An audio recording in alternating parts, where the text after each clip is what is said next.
Bwana, katika sehemu iliyopita, yani sehemu ya kwanza, tulishia pale ambapo kuna kajifumanizi kadogo hivi kalitokea, ambapo Chioma huyu bidada alikuwa yuko pamoja na huyu kijana wa kiume, huyu anaitwa nani? Anaitwa Santos. Sasa wakati wako hapo wamekumbatiana, Chioma anampiga busu huyu kijana Santos. Ghafla kuna sauti ilisikika pale, ni kama vile walifumaniwa. Bwana, fumanizi lilikuwa zito pale. Chioma kaingilia huku, kila mmoja akakimbilia kwake. Sasa tukawa tunajiuliza nini ambacho kilichoweza kuendelea. Hebu karibu kwenye hii sehemu ya pili, mzigo mtamu kutoka kwake Lisa Mwala, mzigo wa Chioma. Bwana, karibu tukapate kujua kile kilichoendelea. Mimi naitwa Uncle J, Instagram na TikTok unapatikana kwa jina hilo hilo moja la Uncle J Simulizi. Bwana, karibu.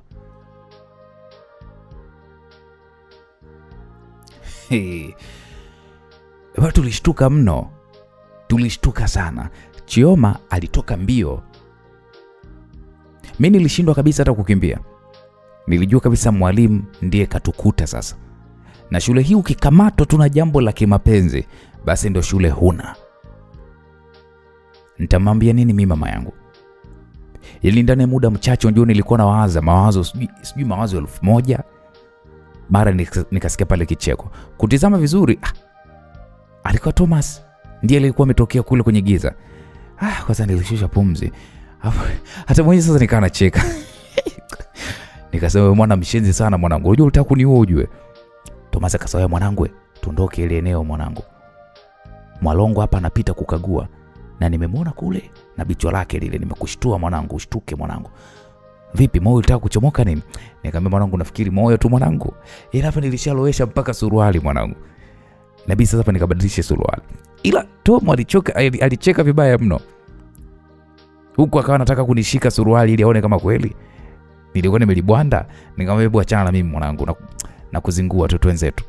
Kwa Tom akasema kwanza mwanangu, mimi na maswali mengi kinoma, ila acha nianze na kifuko mkononi. Iko kifuko hapo kina nini? Nikamwambia mamangu atanajua basi. Unajua kila kitu kimetokea fast, yani kama movie hivi imepelekwa mbele mwanangu, sielewi. Hebu tuone. Nikasangoja tufike kwanza class kwanza mzee. Hasa hapo utaonaje na ili giza? Maana mwanga wenyewe tumeuacha nyuma huko ya bwalo. Ila poa kweli mwanangu. Yule demu mwanangu ni nani mwanangu? Afu mwanangu mshikaji, kumbe una mpenzi hapa shuleni na uniambii mshikaji wangu Santos kweli? Nikasema mwanangu, yule demu ni mdogo wa Zai, mtoto wa mamake mkubwa. Alikuja na mamake Zai ile siku nilokusimulia.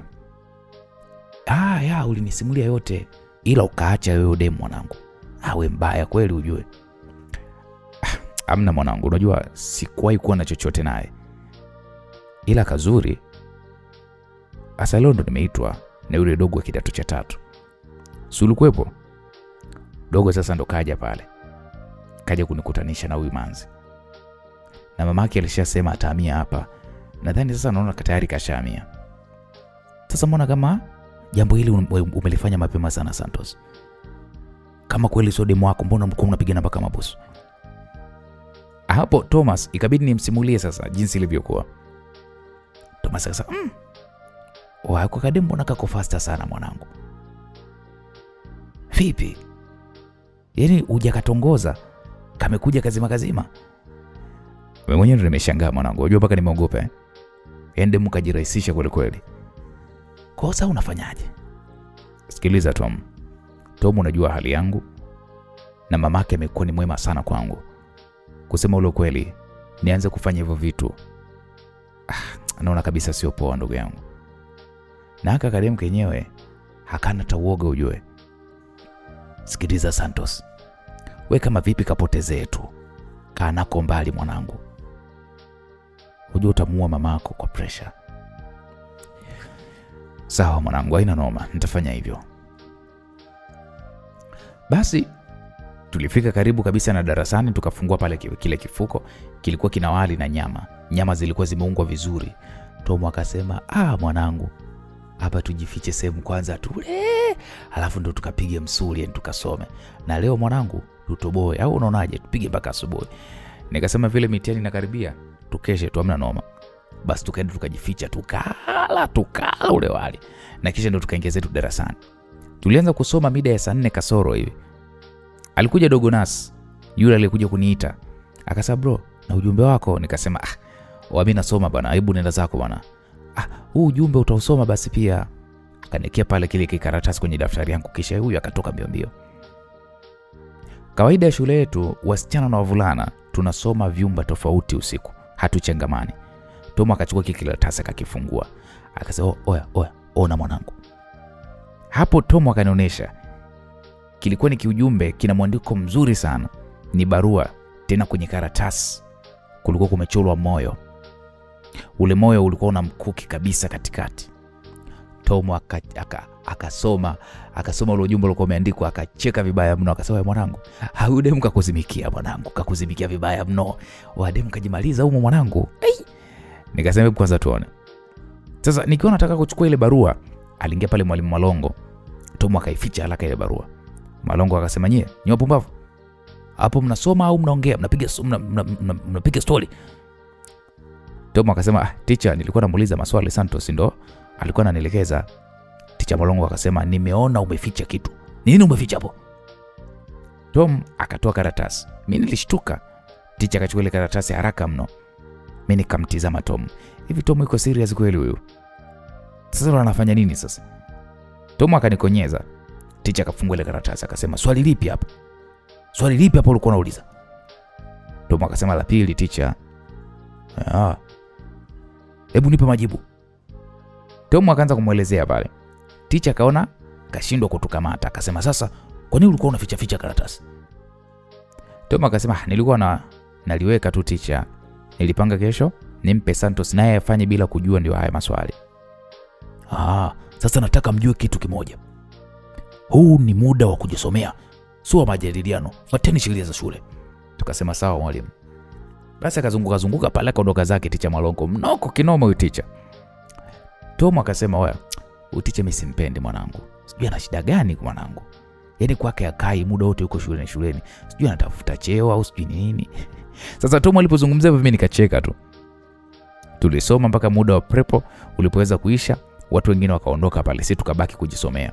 Muda huo ndo Tom sasa kanipa ile barua sasa, na nikaisoma. Ilikuwa imeandikwa Dear Santos. Najua utakuwa umeshtuka sana kwa nilichokifanya leo. Labda umenifikiria kwamba mimi ni malaya na ndio maana nimepata ujasiri wa kukufuata na kufanya yale, lakini ukweli ni kwamba mimi ninakupenda sana Santos. Tangia siku ya kwanza na kuona moyo wangu ulitokea kukupenda na ukashindwa kabisa kuvumilia mpenzi.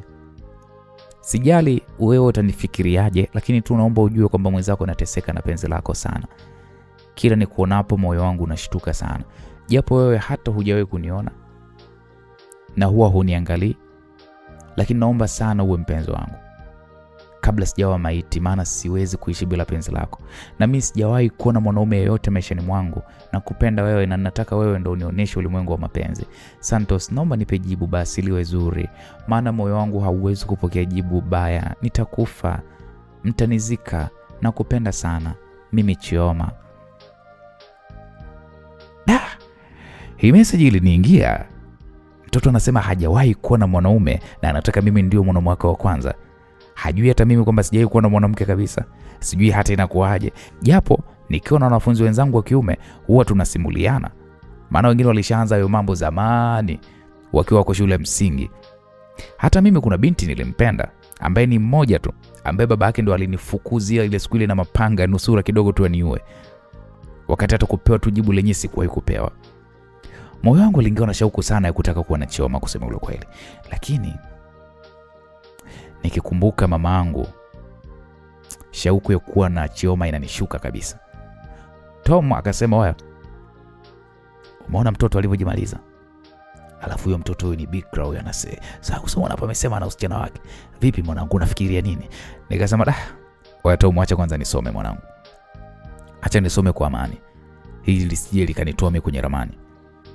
Sawa, lakini mtoto anaonekana uko serious huyo mwanangu, alafu atakusumbua. Nikasema nitamkwepa huyo, hataamini macho yake. Wewe mwanangu Santos, na uende samuo mwanangu, na hiyo rangi inawatesa kinoma mabinti.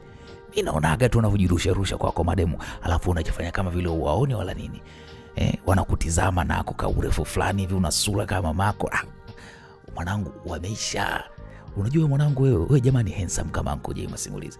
Yaani unajua mashabiki wa Uncle Jay wanasikiliza ile sauti yake inavutia wanatamani. Yaani ndio vile vile mwanangu. Ila nyinyi mna bahati kweli ya kupendwa na mademu. Nani na nani sasa? Hasi wewe na Uncle Jay mabinti wanampenda ile sauti yake anavyosimulia story. Mashaallah. Eti lakini tu wewe umenyimwa sauti. Una sauti kama Uncle Jay. Sasa ndio ungekuwa na sauti ile kama ya Uncle Jay, yani ile msikilizaji karibu kwenye masimulizi. Kaka ungewabeba kijiji kizima. Bwana Tom alipozungumza yeye nilicheka sana. Nikasema niache mwanangu. Niache mimi nisome. Mimi na wewe wanasemaga tunafanana bwana. Ndio. Ila na mimi si unajua huwa ninawakanda kimya kimya. Shauri yako, ila mimi acha tu nisome. Basi tulicheka sana mimi na rafiki yangu Tom. Na kisha tukaendelea pale kusoma. Kweli nilianza kumkwepa Chioma. Maana alikuwa anamtuma sana Dogo Nas. Nilikuwa napokea sana barua zake, vyakula, lakini akitaka tunane, hatunani na mkwepa. Na ingia mitini. Tom alimtafuta mpaka akamjua Chioma. Akaanza kusema, "Oya dogo, mtoto ni mzuri bara. Ni mzuri bala. Oya mbichi. Oya wewe Santos, unawezaje kumpotezea mwanangu mwanamke kama yule? Si utembe naye tu hata mara moja mwanangu ili afurahi." Nikasema, "Sikiliza Tom. Mimi niache bwana." Hapo nilikuwa najibu hivyo huko nafanyaje? Nacheka, lakini kusema ule kweli sikutaka kabisa mazoea na Chioma. Tom akasema, "Wewe mwanangu una moyo mgumu. Kweli mwanangu uko serious? Kwa Chioma vile mzuri mwanangu unamkaushia? Awe noma." Miezi miwili ilipita, mimi namkazia tu huyu binti. Siku moja kulikuwa kuna mechi sasa shuleni. Tulikuwa tunacheza na shule nyingine. Walikuja pale kwenye mashindano. Na mimi kama kawaida yangu nilikuwa nacheza namba 9. Uwanjani nilikuwa nafanya kazi yangu kama kawaida, nacheza kweli kweli, maana stari yangu kubwa mimi ilikuwa ni mpira. Napenda sana kuangalia, napenda sana kucheza mpira. Na nikiwa uwanjani akili yangu huwa inatulia hapo. Basi nilijipatia pale goli zangu 2. Mabinti waliimba. Waliniimba huko nje ya uwanja. Acha kabisa. Basi binti nazidi kupata mzuka anavyotajwa na mabinti. "Usiniumizie. Kwangu huyo. Wewe Santos ukitoka unione." Basi mimi ndo nacheza mpira kweli kweli yani. Katika harakati za kucheza, kuna mchezaji alinifanyia madhambi. Nilianguka vibaya sana. Nilihisi mguu umekatika kabisa. Nilijaribu kusimama lakini nilishindwa. Huko nje ya uwanja nilisikia vilio. Pia, "Mama we Santos. Jamani Santos." Niko pale chini, wachezaji wenzangu walifika. Walianza pale kunipatia huduma ya kwanza. Wananinyosha pale mguu. Huku tukisubiri wale wanaokuaga na box la first aid wafike. Lakini ghafla nilishangaa nimekumbatiwa na binti. Binti alikuwa analia vibaya mno, tena kwa nguvu mno. Wachezaji wenzangu pia wenyewe kashangaa. Ikabidi waniachie pale. Kumcheki huyu binti ni nani alikuwa amenikumbatia? Si mwingine bwana, alikuwa Chioma. Anasema, "Santos wangu, Santos pole, umeumia sana." Hapo anaongea huku machozi yanamtoka kama vile kafiwa. Akawa ananishika ule mguu ananinyosha, huku analia vibaya mno. Mara mwalimu Mwalongo pale na teacher Jacob akawa nao pia wanafika pale. Lakini Chioma hakujali, aliendelea kulia huku akiwa ananichua ule mguu na kusema kwamba, "Santos wangu jamani, Santos." Teacher Mwalongo akacheka akasema, "Dogo Santos, nimekupata. Sehemu niliyotaka nikupate siku zote. Sasa kwa hili dogo umeisha, mjinga mmoja wewe." Sasa unajua mimi sikumzingatia teacher, maana ilikuwa na maumivu makali mno ya mguu wakati huo. Chioma aliondolewa pale na wanafunzi wengine wa kike. Walifika kina Tom pale na box ile la msaada, wakaanza kunichua na ile dawa, nikapata pale unafuu kidogo. Hivyo nilishikiliwa pale na kina Tom, nikawa natembea huku nachechemea mpaka pembezoni mwa uwanja. Nilikaa pale. Huku akina teacher Mwalongo akawa wanakuja. Fred ambaye ni mwanafunzi mwenzangu akasema, "Kwani Santos, wewe una shida gani na teacher Mwalongo?" Nikasema hata sijui. Kwani alikuwa anasemaje? Hapo wakaniambia kwamba Tom kasema yule teacher sijui umemkwaza wapi. Yaani anakuandama sana. Sasa mtu muumia anaanzaje kutaka kuleta case tena? Eti anasema kabisa alikuwa anakutafuta. Sijui bwana, tumalize tu shule tuondoke. Fred akasema anakuja huyo. Tukausheni. Teacher kweli alifika na mwenzie. Akasema kumbe mama yako anahangaika na lialia tu hapa. Michango anapata kwa shida. Wewe kumbe hapa shuleni wewe umeoa. Mimi nilimtazama tu. Yaani kuna kitu kama kilikuwa kimenikaba hivi kooni. Nikajikuta na tabasamu tu. Akasema naongea na wewe hapo. Hapa shuleni umeoa, si ndio? Nikasema teacher, mimi sijui nini ambacho unakiongelea. Hujui mimi ninachokiongelea au sio? Aise, nitasahau kama umeumia hapa. Patachafuka sasa hivi. Kwani unafikiria kwamba tujaona yule binti alivyokushikilia hapa? Amekimbilia uwanjani yani kama yeye mchezaji bila kujali kama sisi walimu tupo hapa sasa hivi. Alafu unajifanya ujui. Alafu wewe dogo, nilipata habari zako kwamba unachezea sana mabinti wewe. Kisa huo umaarufu wako huo. Umaarufu wa kishenzi huo mpira. Sasa leo ndo nimejionea. Yaani ukimsikiliza Teacher Mwalongo unaona kabisa anaongea ni kwa hasira, ni kama vile anachuki. Mimi nikatabasamu lakini nilikuwa nina hasira sana moyoni mwangu. Teacher, kwani mimi nimemkosea nini? Eti jamani, nimemkosea wapi? Mimi nacheza mpira. Hasa hao mabinti mimi nimewachezea wapi? Nimemchezea binti gani? Wakati mimi mwenyewe tu na bikra yangu ya kiume sijaye kushiriki hayo mambo. Haya, mamangu kaingiaje sasa? Ili mpaka mamangu akawa anamzungumzia. Unajua nilikaa tu kimya huku namtizama tu teacher. Hasa kwa sababu sura nilikuwa nimeweka kutabasamu lakini moyoni naumia. Akaniambiaje unatabasamu? Naongea alafu unaona mimi nachekesha hapa, usio? Nikamwambia hapana teacher, lakini teacher, mimi sijawahi kuona binti yote hapa shuleni. Kama mnafanya utafiti basi fanyeni utafiti. Kwa sababu hili mimi nanionea. Mpumbavu wewe, nani anakuonea? Kwa hiyo mimi mtu mzima nakuonea wewe? Kwani kuna mtu hajamuona yule binti akilia? Nikasema teacher, sina mahusiano na yule dogo. Yule ni kama mdogo wangu, maana mama yake ni anti yangu. Umeamua kujipendekeza sasa. Unafikiri hatujui kama yule ni mdogo wa Zai? Wewe na Zai mna mndugu tangia lini, mpumbavu wewe? Utasema tu, nakwambia subiri mechi ishe uone. Sasa hata kabla sijamjibu Zai alifika pale mbio huko ana hema sana. Teacher Mwalongo akasema, mtu nilitaka kukuona ni wewe hapo. Zai, eti niambie wewe una undugu gani na huyu mjinga hapo?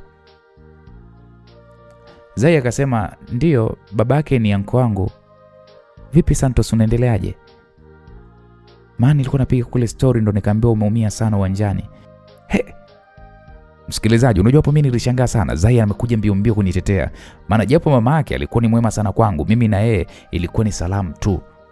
Mimi na Zai ni salamu tu. Nikasema naendelea vizuri. Wamenichua, nina afadhali sasa hivi.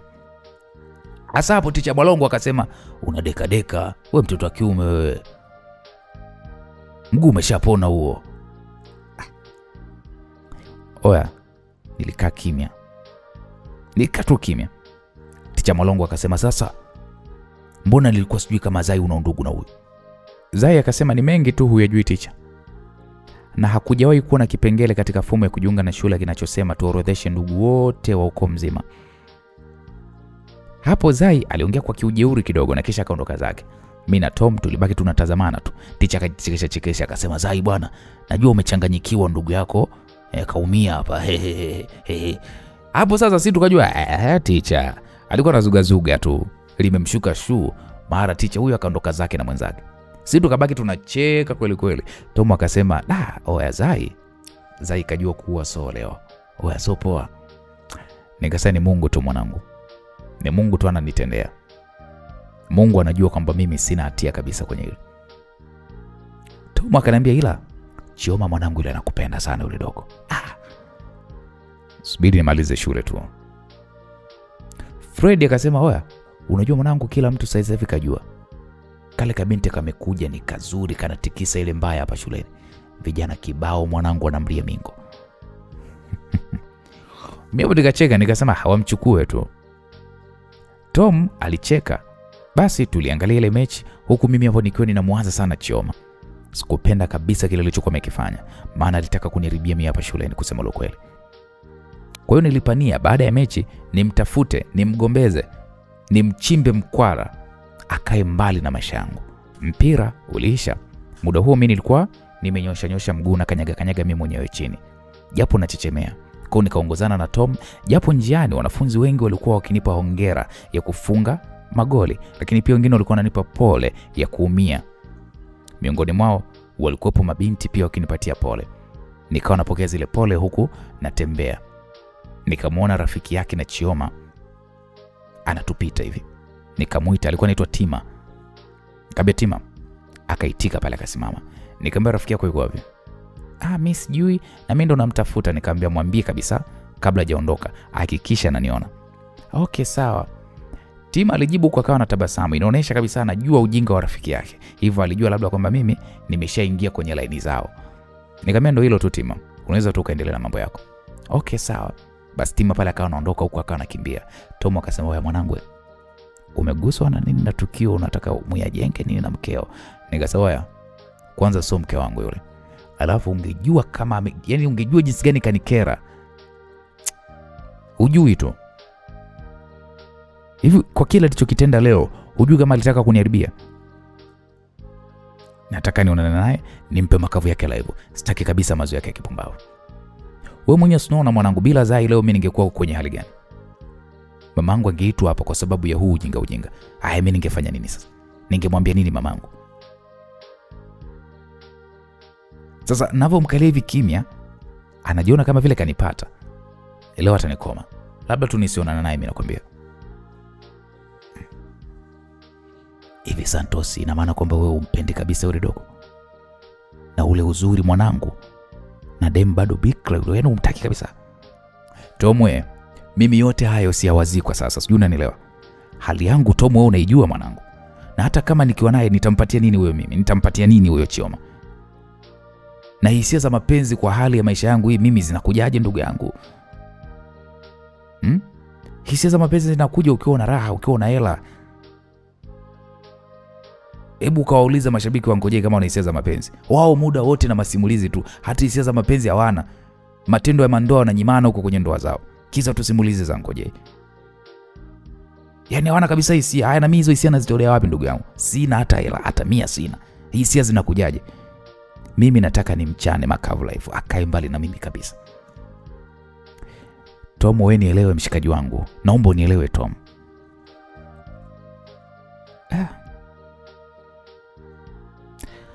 Sawa. Sawa, mwanetu wewe ndio umeamua, mimi nimekuelewa. Fanya unachokitaka. Fanya hivyo basi. Maana kweli bwana, siku nyingine bwana utakosa utetezi. Kwa sasa hapo Tom ilibidi awe upande wangu. Tulienda bwenini. Nikiwa nataka kwenda kuoga, alikuja mwanafunzi na ndoo ya maji. Maji ilikuwa ni ya moto. Akasema kwamba Zai kamtuma aje nikande mguu. Unajua kwanza nilishangaa mpaka Tom akasema oya, kumbe yule demu mwanangu anajali. Unajua sasa mimi nikachenga, nikasema mimi nazidi kushangaa, unajua sielewi. Yaani Zai anamtuma mtu aje nikande.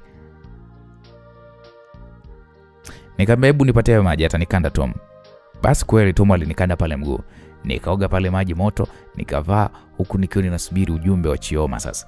Lakini mpaka mida saa 1 hivi akawa hajanishtua kabisa. Na muda huo wanafunzi wanaotokea majumbani wameshaondoka. Nikamwambia Tom, unaona? Yule dogo anajua alichokifanya. Na ndio maana hajanitafuta. Wewe unajua? Angesikia kwamba mimi namtafuta angekuja mbio mbio. Kako wapi sasa? Kanajua kameharibu. Sasa kaache. Kesho nao pia ni siku nitakatafuta tu. Afu nitakachana makavu life. Mimi siwezi yani hili jambo mimi siwezi kulifumbia macho Tom. Hapo Tom akasema oya, kale kajanja kale. Hapo hata kusoma leo hakatokuja. Katajua unakakwida tu, ukazabe makofi. Nikasema tena kakileta ujuaje? Yaani nitakazaba kweli yani. Hakanijui mimi. Mimi sitaki ujinga kabisa. Yaani sitaki ujinga kwenye elimu yangu. We, Santos kweli unaweza ukakazaba makofi? Sasa nishindwe kwa nini? Mikali na kachapa hata fimbo. We, nakatandika vizuri. Basi tukacheka zetu pale, kisha tukaenda zetu kwenye dini. Na kisha tukaenda zetu darasani kwa ajili ya kujisomea. Nikiwa nimekaa nasoma, alikuja mwanafunzi mwenzangu akawa ananipatia kikaratasi. Nikasema nini iko? Akasema ujumbe wako. Nikasema umetoka kwa nani? Hapo niuliza hivyo maksudi. Nilijua tu huyu ni Chioma huyu. Tom akapokea haraka kile kikaratasi. Alafu akasema wewe nenda zako tu. Huyu maswali hayaishagi huyu. Alafu mwambie aliyekutuma huu ujumbe umefika. Kwa yule mwanafunzi akaondoka. Mimi nikacheka tu. Tom akasema wewe katoto kameamua kuomba msamaha. Ngoja kwanza tuone. Mimi nikasema hata kama kaandike ujumbe gani, yaani lazima nikaseme, nikape makavu live. Kwa Tom akafungua kale kakaratasi. Kwanza Tom akashtuka. Nikamwambia wewe kasemaje kwenye karatasi? Wewe Santos. Sio kale katoto mwanangu. Huyu dada yake. Hapo kwanza na mimi nikashtuka. Na mimi nikachukua kile kikaratasi nikaanza kusoma. Kilikuwa kimeandikwa hello Santos. Pole na kuumia dia. Nimejisikia vibaya sana kukuona umeumia namna ile. Hadi nimetamani kukuomba usicheze tena mpira. Na kuomba upone haraka kwa sababu sipendi kukuona una maumivu ya aina yoyote. Kesho mapema tena nitakuagizia tena maji ya moto. Na ujue kabisa kwamba nakuchemshia mimi mwenyewe. Pona haraka dia na nakutakia usiku mwema. Mimi Zai. Unajua nilimtazama Thomas. Nikasema wewe hii imekaaje mwanangu? Hii imekaaje? Tom akaniambia wewe mwanangu anakupenda. Sababu utafanyaje? Nikasema wewe hakuna bwana. Huyo ana huruma tu bwana, hawezi kunipenda. Ila mwanangu Santos, hao wote wawili hawa mademu wazuri. Ila kale Chioma kale mwanangu. Kale kamemfunika mpaka dada yake Zai. Wewe katoto kameumbika kale. Alafu kana viutundu fulani hivi. Santos, mimi ndo ningekuwa ndo wewe mistari mwanangu, mimi ningeshindwa kuvumilia. Hivi siku ile mwanangu kalivyo kubusu pale wewe kujisikia kitu. Unajua nikacheka nikamwambia mwanangu, hebu tusome mwanangu. Achana hizo mishe mwanangu, tusome. Kaka tusome. Dr. Magari anasema tusome jamani tusome. Wanafunzi hai. Asa Tom akaniambia wewe mwanangu, Santos una moyo mgumu mwanangu, mimi singeweza. Kwa hiyo nikacheka sana. Pale tukaendelea kusoma. Ujumbe wa Zai ulinipa mawazo sana kusema ule kweli, lakini nikaamua kuupuuza. Kuna muda kama wa saa 3 hivi za usiku. Nilikuwa nimebanwa na haja.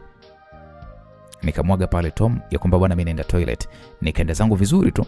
Nikiwa narudi nikapita kwenye jengo la utawala hivi kwa nyuma. Ile natokea tu. Mbele yangu nikamwona Chioma. Yuko na mwalimu Joseph ambaye ni kijana tu, amemaliza kidato cha 6, anajitolea kufundisha pale masomo ya sayansi shuleni. Nilisimama afu nikawatizama. Wao walikuwa wako busy. Teacher Joseph anaongea, Chioma anamtizama anamsikiliza. Moyo wangu ulishtuka sana, sijui nilijisikiaje. Ila najua sikupenda kile ninachokiona.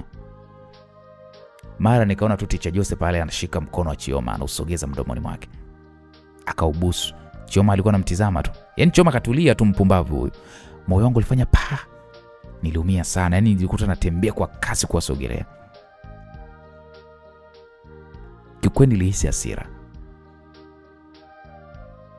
Huyu dogo ndio anajifanyaga yeye ananipendaga mimi huyu. Sasa nini anakifanya sasa na huyu teacher hapa sasa hivi? Sikuelewa kabisa, lakini tu nilichokijua nilikasirika. Wao walikuwa wako busy na maongezi kiasi kwamba hata hawakuniona. Mara Chioma akauvuta mkono wa teacher. Mudoo mimi nilikuwa nimeshakaribia. Chioma aligeuka, alivyoniona akaanza kutetemeka. Teacher naye akanitazama akashtuka, lakini akazuga. Akasema wewe dogo, mbona uko nje muda huu? Mimi sikumjibu teacher. Nilikuwa tu nimeshafika nimesimama na mtizama Chioma. Yaani siamini kama hiki nilichokiona anakifanya Chioma. Chioma akasema, Santos, haikuwa hivyo kama unavyofikiria. Mimi hasira ilinizidi, nikamwambia hebu kelele bwana, sitaki kusikia sauti yako wewe. Teacher akasema, wewe unajikuta nani wewe dogo? Kiburi au nini? Nakuuliza wewe unafanya nini hapa muda huu? Na ilibidi uwe darasani unajisomea. Hapo nikamtizama teacher nikatabasamu. Yaani mimi nikiwa na hasira najikutaga na tabasamu. Nikisema teacher, nimetoka toilet. Sasa hii ndo njia ya kwenda darasani kwenu ama? Na kwa nini nakuuliza mara mbili alafu unijibu? Dogo unajikuta kiburi wewe. Hapo nikamtizama huyu teacher Joseph kwa hasira sana, huku niko na tabasamu bado. Nikasema hivi teacher, huyu ulikuwa umesimama naye, unaubusu mkono wake, ni mwanafunzi huyu. Tena kidato cha tatu huyo. Na wewe umeletwa hapa kuja kutufundisha au kurubuni wanafunzi wadogo? Wewe unasemaje wewe? Hivi unajua mimi ni nani wewe? Unaongea na mimi kama vile unaongea na wajinga wenzio. Nitakuchapa wewe mpaka usahau jina lako. Hapo mimi nikacheka, kwa teacher mimi sio mjinga. Na sio kama hivyo unavyonitania. Kama uamini niguse alafu uone kati ya mimi na wewe nani atakuwa ni mjinga. Hapo sasa teacher unajua alinitazama. Akanitazama akasema, dogo, chunga sana wewe na ole wako ulichokiona hapo utangaze dogo. Ole wako nilibie kazi, nitakachokufanya utajutia maisha yako yote. Teacher Joseph aliongea hivyo kisha akaondoka. Mimi sikuwahi kuwa na ujasiri wa kumjibu mwalimu wangu kiburi hata siku moja, lakini kwa hili nilijikuta nina hasira vibaya mno. Nilianza kuondoka zangu huku nikiwa nimechafukwa vibaya mno. Sasa ile natembea Chioma ananifuata. Anaita, Santos naomba unisikilize. Mimi sijui mwalimu ananisumbua na nimemwambia hadi madam ya kwamba ananisumbua. Mimi nikawa zangu tu kimya natembea tu. Hapo nimekasirika. Nakumbuka tu ule mkono alivyoubusu. Basi natembea Chioma naye anakuja. Nikana karibia kwenye madarasa ambayo sisi tunasomea wanaume. Na Kenya hapa nyuma. Kana kuja kanajisemesha kweli kweli, nikaona haka kanataka kuniharibia mimi. Akanilegeuka nikamwambia, wewe sikio malaya. Nenda kajieleze kwa yule bwanako, sawa? Nile kukutana naye pale. Anakubusu mkono wako na wewe umetulia tu. Na kuanzia hivi sasa hivi ninavyoongea, sitaki kukuona machoni pangu. Sitaki vimeseji vyako vya kijinga. Sitaki ukae karibu na mimi. Sitaki chochote. Nadhani umenisikia wewe malaya. Si ulisema unanipenda mimi wewe? Hadi unataka nifukuzwe shule. Unakuja tu unajilizaliza uwanjani mbele za watu. Kumbe unaniaktia, unaniletea drama. Kumbe wewe ni msanii wewe, si ndio? Chioma, sitaki unisogelee. Nadhani umenisikia nilichokizungumza. Hapo msikilizaji, nilikuwa nimefura kwa hasira mpaka natetemeka. Chioma akasema, naomba unisikilize Santos, haikuwa hivyo, naomba unisikilize. Nikamwambia, wewe ondoka bwana wewe, rudi kwenye mambo yako bwana wewe. Wewe unanifuata wapi sasa? Unanifuata wapi mimi? Mimi sina cha kuongea na wewe, na sitaki kujua chochote kuhusu wewe. Jamani, mnadhani Chioma alinielewa? Hakusikia. Alinisogelea kanigusa, nikamsukumia huko. Nikamwambia, koma kunigusa wewe malaya. Na ukipiga tu kunifuata, nitakuangusha kipigo iko cha mbwa mwizi. Mshenzi ni wewe. Wewe naona unijui. Nitakupiga. Yaani nitakutandika mabao wewe. Jaribu kunifuata uone. Hapo nikapiga hatua. Chioma akawa bado ananifuata. Nyie. Kadada nyie kakanikumbatia bwana kwa nyuma. Huko kanasema, Santos mimi nakupenda wewe tu. Mimi nina kila kithibitisho kuhusu teacher. Mimi nimeshamshtaki mbona. Nilisi Chioma ananidanganya kabisa, nikamsukuma nikaanza kumzabua mavibao sasa. Kakataka kupiga kelele, nikamwambia, we. Toa sauti yako uone. Nitakupiga mabuti nikuue na nitakugaragaza, nitakunyanyua wewe. Ona mtania nini wewe? Wewe. Guys.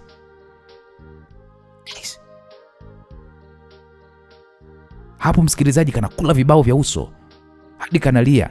Kanasema, Santos, naomba unisamee, naomba unisikilize. Nikamwambia, wewe usikii nini? Badala kusoma unatembea na walimu, si ndio manake? Nimekwambia usinifuate wewe. Unataka kuniharibia maisha yangu. Wakati wewe ni mshenzi tu, si manake? Sasa nilimzabua. Kakapiga magoti huko kanalia. Kanasema, naomba unisikilize. Mimi sio malaya Santos, jamani utaniua bure. Kanalia mno. Mimi nikaona bado hasira zinazidi. Nikatoa pale mkanda wa suruali, nikaukunja ili nataka nimchape, nikashikwa mkono. Nikasema, wewe niache bwana. Hapo naongea kimya, yani nakazibua vibao kimya. Na vile shule yetu ya kata ina mlinzi wa mchongo, mzee mmoja hivi muda mwingi sana anajificha kwenye darasa lisilokuwa na wanafunzi, analala zake usingizi. Na siku hiyo walimu sijui walikuwa wako wapi. Walimu walikuwa zamu. Hata nikasikia, Santos unafanya nini? alikuwa ni rafiki yangu Tom. Nikasema wewe Tom, huyu dogo ananizingua sana huyu dogo. Huyu dogo ana mambo mengi sana, huyu dogo ni malaya sana huyo. Tom akasema kafanya nini? Ona sasa nalia mwanangu, hadi imepiga magoti. Jamaa wangu hebu msikilize. Nikasema wewe Tom, sijaambiwa na mtu. Nimejionea mimi mwenyewe kwa macho yangu haya ya nyama. Hivyo hana cha kuniambia. Naomba tu kaambie hako katoto kae mbali na mimi. Sitaki mazoea kijinga na kenyewe. Nitakuja kukaua. Hapo nilikuwa naongea huko naondoka zangu. Chioma alikuwa analia huko anaita Santo. Sasa Thomas akawa anambembeleza pale. Mimi nikawaacha nikaenda zangu darasani. Tukio la teacher kumbusu mkono Chioma lilikuwa linajirudia sana akilini mwangu. Ni kama vile picha. Nilikuwa naumia sana moyo. Kwa nini ambusu vile? Nilikaa nikashika daftari lakini sikuwa naweza hata kusoma. Hasira zilinijaa mno. Nikaamua sasa nifanye maswali tu, lakini bado sikuwa na utulivu jamani. Moyo ulikuwa unaniuma kila nikimfikiria Chioma, najikuta na sonya tu. Thomas alirudi akasema mwanangu wewe, mshikaji una hasira sana mshikaji. Wivu utakuja kuua mwanangu. Wewe ndio umefanya nini sasa mwanangu? Ulichokifanya mwanangu sasa wewe ndio utafukuzwa shule. Nikasema mwanangu, naomba tusome. Tusimwongelee yule mtoto kabisa, ni sitaki story zake. Thomas akaniambia kweli, una uhakika? Hivi Santo, jamangu lini yani ukakilia kwamba unampenda yule mtoto? Lini yani utakili kwamba unampenda? Hapo kwanza nikacheka, nikamwambia naona sasa na wewe umeanza kurukwa na akili. Mimi kumpenda mwanamke wapi na wapi? Na yule mtoto ni malaya. Na hisi hata huku wamemhamishia kwa sababu ya umalaya. Huko alikotoka huko inaonekana ni malaya. Kwa naomba tuachana naye mwanangu. Ila Santos, unakosea sana mwanangu. Sasa kama hauna wivu, kwa nini umempiga mtoto wa watu? Alikuwa ananifuata. Na karudisha hakasikii. Asa nimfanyaje? Nisikilize Santo, nimekukuta unampiga na unachoongelea sio kukufuata. Ni teacher kumbusu mkono. Sikiliza Thomas, tutagombana mimi na wewe. Hebu achana na hizo mada. Sawa. Basi Thomas alikaa akawa anasoma. Mwenzangu anasoma lakini mimi nahangaika kwenye kiti. Nina hasira mno. Muda wa prep ulipita nikaenda zangu kulala, lakini hapalaliki. Nikaona nimshtue Tom. Nikamwambia mwanangu wewe, mimi wanawake siji kuwa nao. Ni viumbe waongo sana. Tom akaniambia wala hakuna uongo. Ungemsikiliza. Nikamwambia mwanangu wewe hujaona kama nilichoko na mimi Tom. Hujaona. Hapo ikabidi nimsimulie Tom, lakini Tom akasema bwana kile kiticha mbona kinaharibu sana wanafunzi. Kimekula wanafunzi wengi tu, ni kiharibifu na Chioma amemshtaki kwa madam. Ndio kina madam sasa wameandaa mpango wa kumkamata kwa sababu wamemchoka yule teacher Jose. Ndio Chioma anataka kumkamatisha mwanangu. Wewe ungemsikiliza Chioma. Nikamwambia kwa hiyo mwanangu wewe Tom unamwamini yule binti? Kale katoto ni kaongo. Wewe hujaona tu. Hujaona. Hata mimi kananitaka. Haya huo ujasiri kautolea wapi kama yule binti somoni? Kauni tu kale. Mimi sikataki kabisa mwanangu Tom. Sawa. Kwa Tom ilibidi tu aniitikie hivyo. Kwa hiyo tulilala mimi nikaendelea pale na maisha. Siku 3 zilipita, sikukaona shuleni. Ila teacher na mimi bifu likawa wazi. Akinikuta ananikata jicho na mimi namkata jicho. Nasubiri tu anichokoze afu nitaropoka ushenzi wake kabisa. Kwa hiyo nilikuwa nimepatwa na wasiwasi pia na hasira. Haka kabinti mbona akaji shuleni? Nilitamani kujua. Maana nilijikuta tu namwaza sana kupita kawaida. Nilitamani hata nimuulizie rafiki yake, lakini nikaona maneno yatakuwa mengi. Zai naye alianza ukaribu sana na mimi.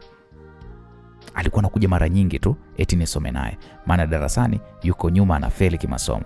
Basi sababu mama yake alikuwa ananisaidia, nikaona sio mbaya, nikawa namfundisha. Siku moja ilikuwa ni Ijumaa, baada ya vipindi tukaenda zetu kula. Jioni nikawa nasoma na Zai sasa. Baada ya kusoma akaanzisha story, akasema, Santos, Jumapili nataka nitoroke hapa niende nyumbani nikamwone Chioma. Moyo wangu kafanya pa. Nikamwambia, kwa nini ukamwone? Si anakuja shuleni hapa ama? Hapana, Chioma haja, anaumwa. Nikasema, we, anaumwa? Anaumwa nini? Homa. Unajua majuzi alitoka huku prep ajisikie vizuri. Analia. Nasikia njia nzima alikuwa analia. Ndio homa. Kumbe homa imembana sana. Mama alimpeleka hospitali akapata dawa, lakini kwa sasa mama hayupo, kasafiri kikazi, nadhani anarudi Jumapili. Hivyo nataka nikamuone Chioma. Na nataka nibadili na msosi pia. Nikasema okay sawa. Hivi kale Kachioma kwa nini kalia mia huku? Maana kanaonekana kajanja sana. Kalikuwa katukutu kwa kalikotoka nini? Hapo nilimuuliza Zai makusudi. Nilitaka kumjua Chioma. Zai akasema kwa nini? Nikasema kanaonekana kama vile kanapenda sana wanaume kale. Santos. Kweli hujui kumsoma mtu. Chi yule ni muoga sana. Ni muoga sana. Yaani wanaume pale unapoona wanamtongoza, ila Chi bado ni bikra. Na wanaume wakimtaka anasema kwa mama. Mfano kuna kile kiticha kile cha kujitolea kile Joseph kinamtaka Chi vibaya mno. Na Chi kaniambia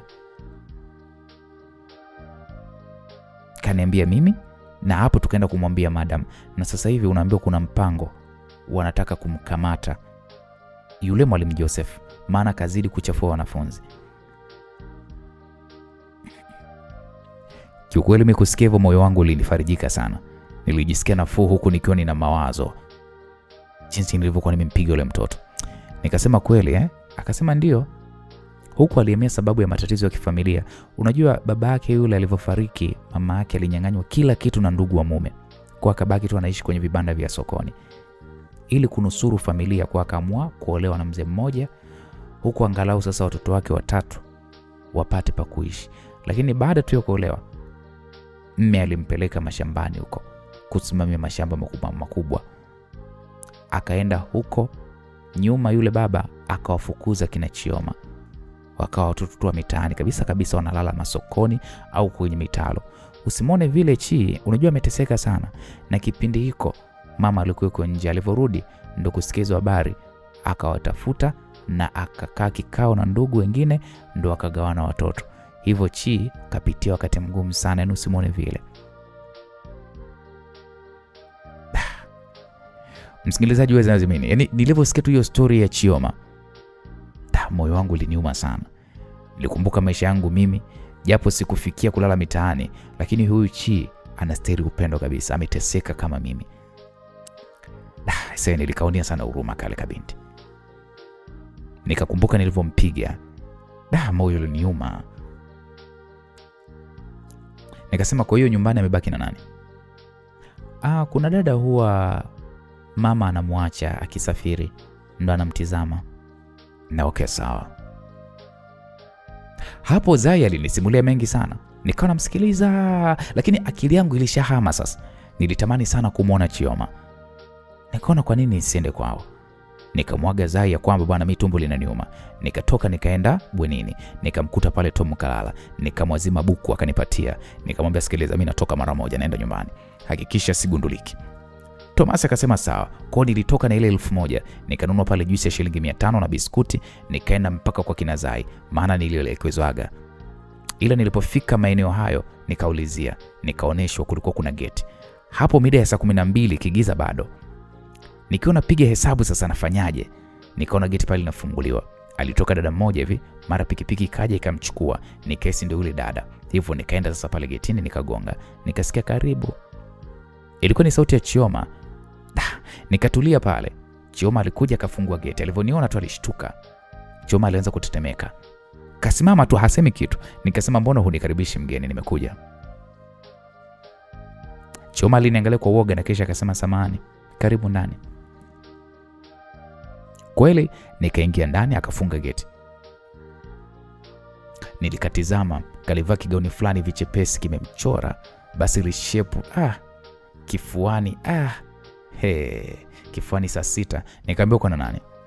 Niko peke yangu. Kiukweli sikutaka kupoteza muda, nilimkumbatia nikampiga pale busu la maana. Chioma alinipokea vizuri, tulipigana mabusu pale. Kwa muda huo juisi iko kwenye begi langu mgongoni. Kwa niliendelea kujipatia pale raha ya hili busu, huku nikawa naendelea pale kumtoa. Basi tukapigana pale mabusu sana, tukajisahau. Mara geti bwana likafunguliwa ghafla. Tukashtuka. Sasa hapo ikabidi tuachiane.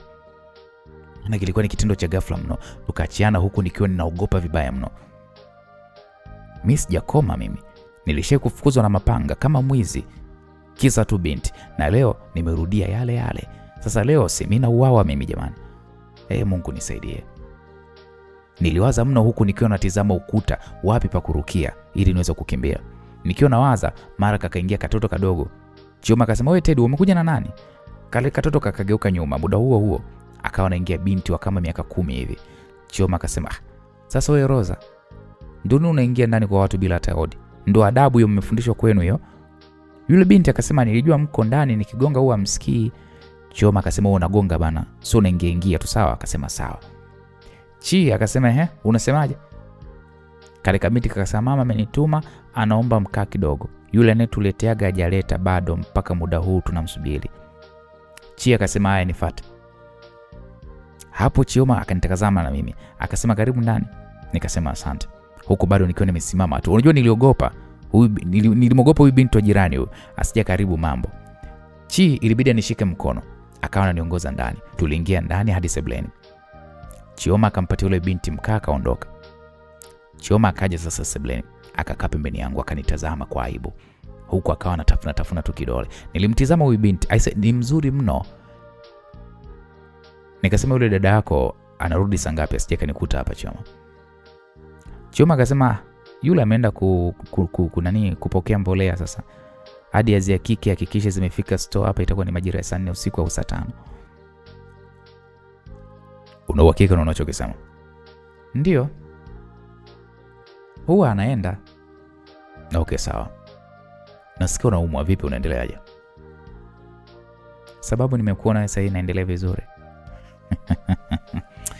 Nini shida maana hujaje shuleni siku ya 3 leo? Homa ile ni bana. Homa au kwa sababu nilikupiga?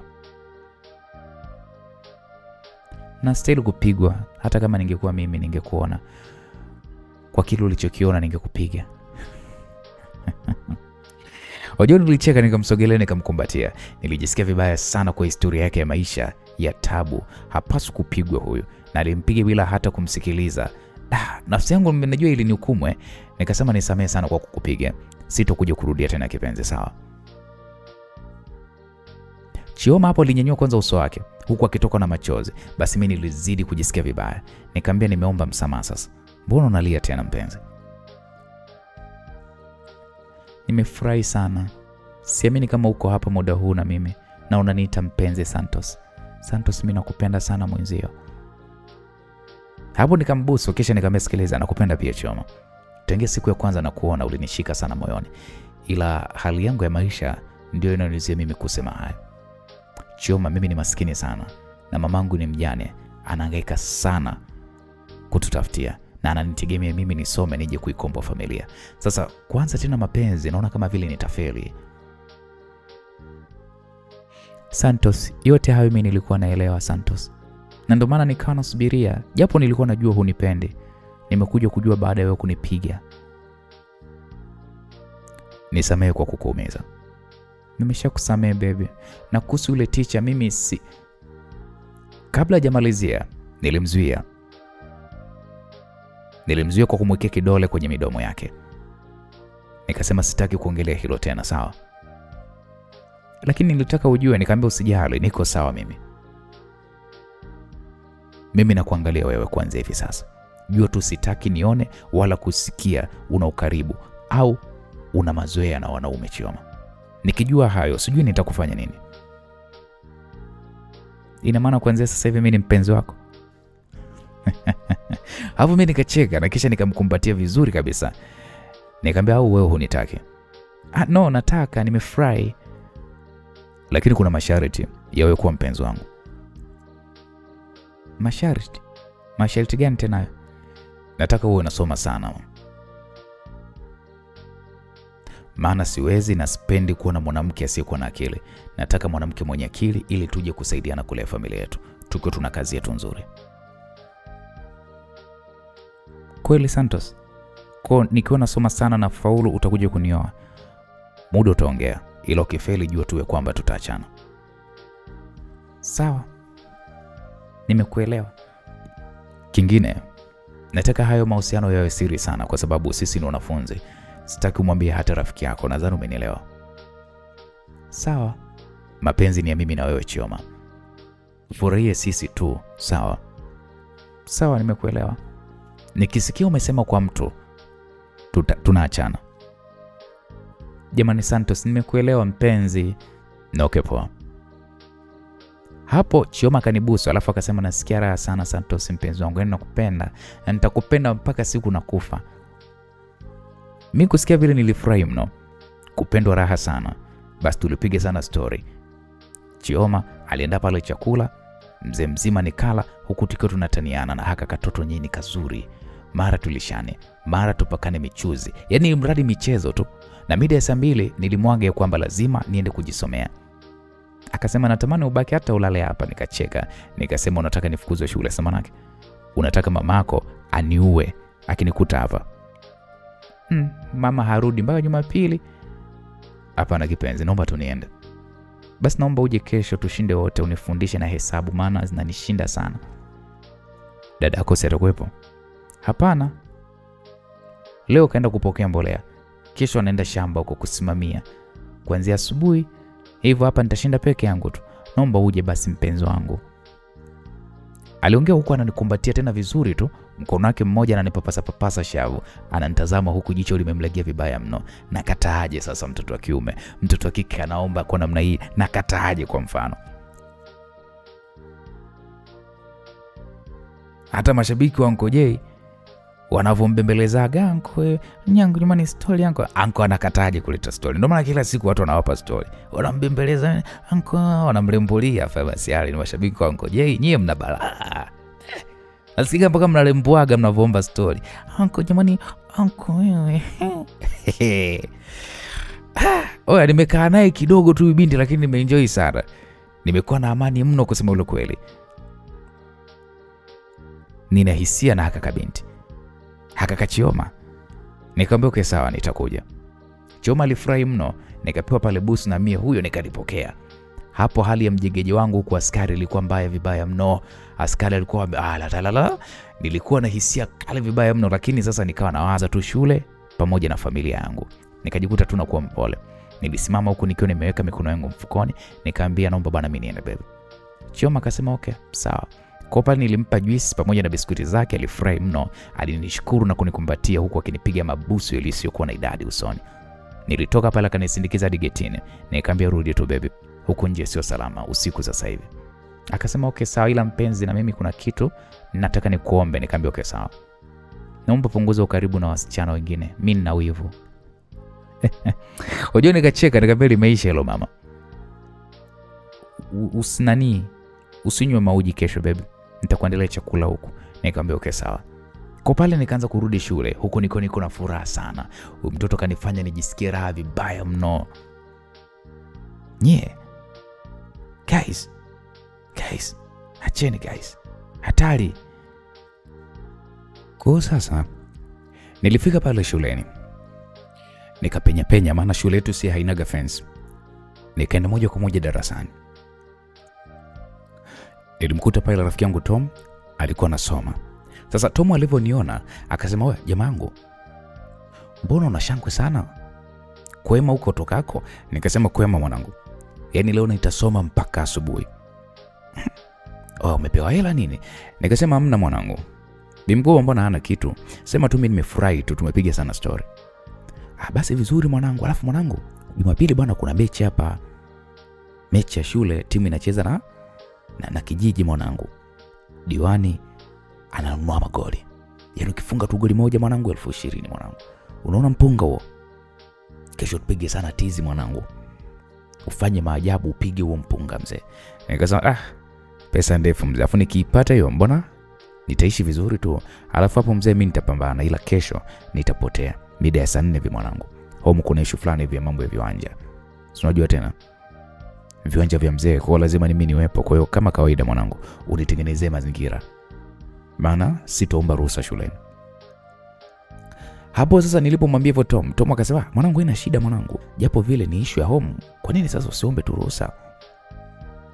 Nikasema sikiliza Tom, nilitamani sana lakini sitaki tu issue hii iweze kujulikana. Teacher sasa atataka sababu ya mimi kuweza kuondoka. Alafu kweli mwanangu. Hapo nilimdanganya hivyo Tom. Sikutaka ajue kuhusu mimi na Chioma. Sikutaka ajue kwanza. Alafu utaratibu wa shuleni ukiomba ruhusa wanampigia mzazi ya kwamba unaenda umepewa ruhusa. Sasa mimi siendi home. Kwa tulisoma pale, yani tulisoma sana hiyo siku. Nilikuwa ninamzuka sana wa kusoma. Nilikesha darasani, nikaenda kulala ilikuwa ni saa 12 hivi za asubuhi. Niliamka kwenye majira ya saa 4 hivi. Wenzangu wameshakunywa hadi uji. Maana nilikuwa nimeomba nisiamshwe na mtu yoyote. Sasa nilivyoamka nikaoga zangu huyo mpaka kwa bibi wangu. Nilipofika pale nikakumbatiwa na mabusu kede nikapewa. Niliandaliwa pale supu ya ng'ombe pamoja na chapati nikala pale. Yaani nilikuwa kama baba mwenye nyumba hivi. Nilipomaliza kula pale akaondoa vyombo. Nikamwambia chukua daftari. Achukua daftari sasa tufanye tusome. Kweli akaenda kuchukua tukaanza kufundishana pale sasa hesabu. Chioma aliniambia hesabu ambazo yeye haziwezi. Kwa nilimfundisha na nikampa zoezi akafanya. Na alifurahi sana.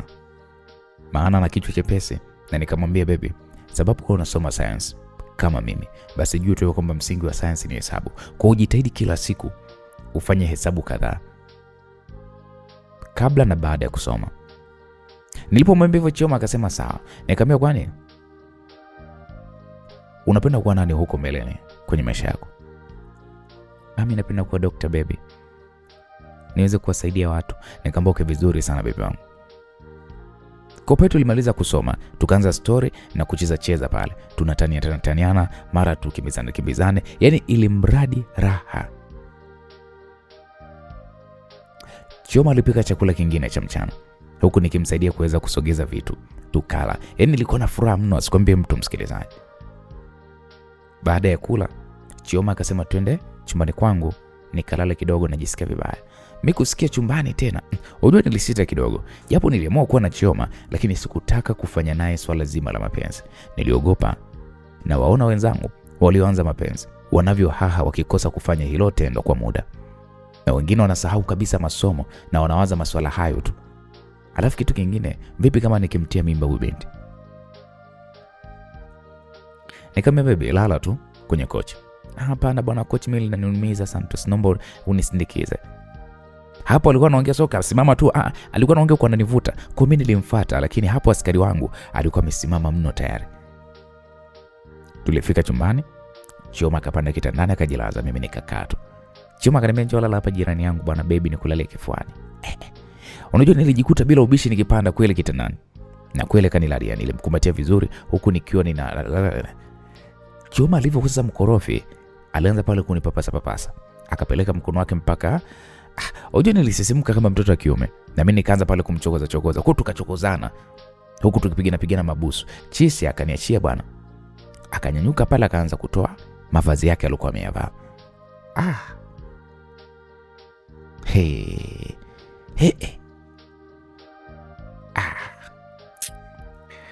Unajua sasa ukimwacha huyu hivi it means kwamba atakuona wewe kama vile za mwamwa.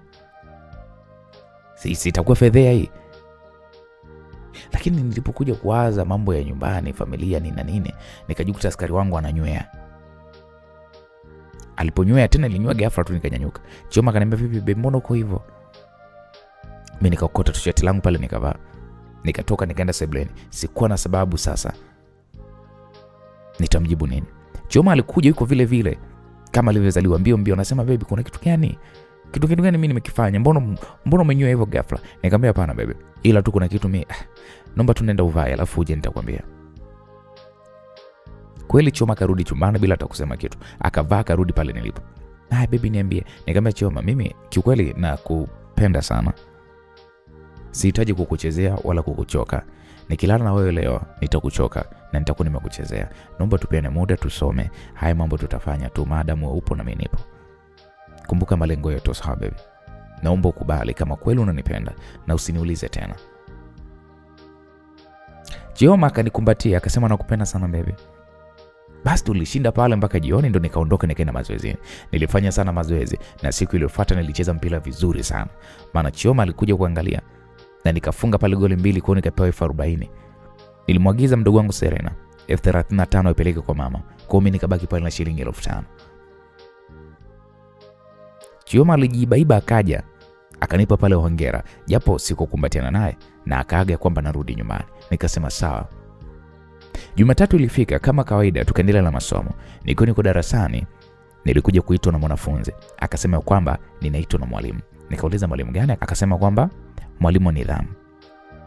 Unajua nilishtuka maana ukiitwa huko kwenye mambo ya nidhamu hiyo ni kesi, tena kesi kubwa mno. Nikasema kwa nini aniita? Akasema sijui ila tu yupo ofisini na mama yake Zai.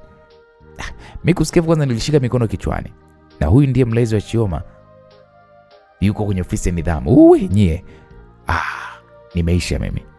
Tom alinitazama akaniambia wewe bro vipi kuna nini? Asa kabla Tom sijamjibu alikuja mwanafunzi mwingine. Akasema Santos unaitwa haraka na madam wa nidhamu. Kachukia mno. Anasema akikufuata huko.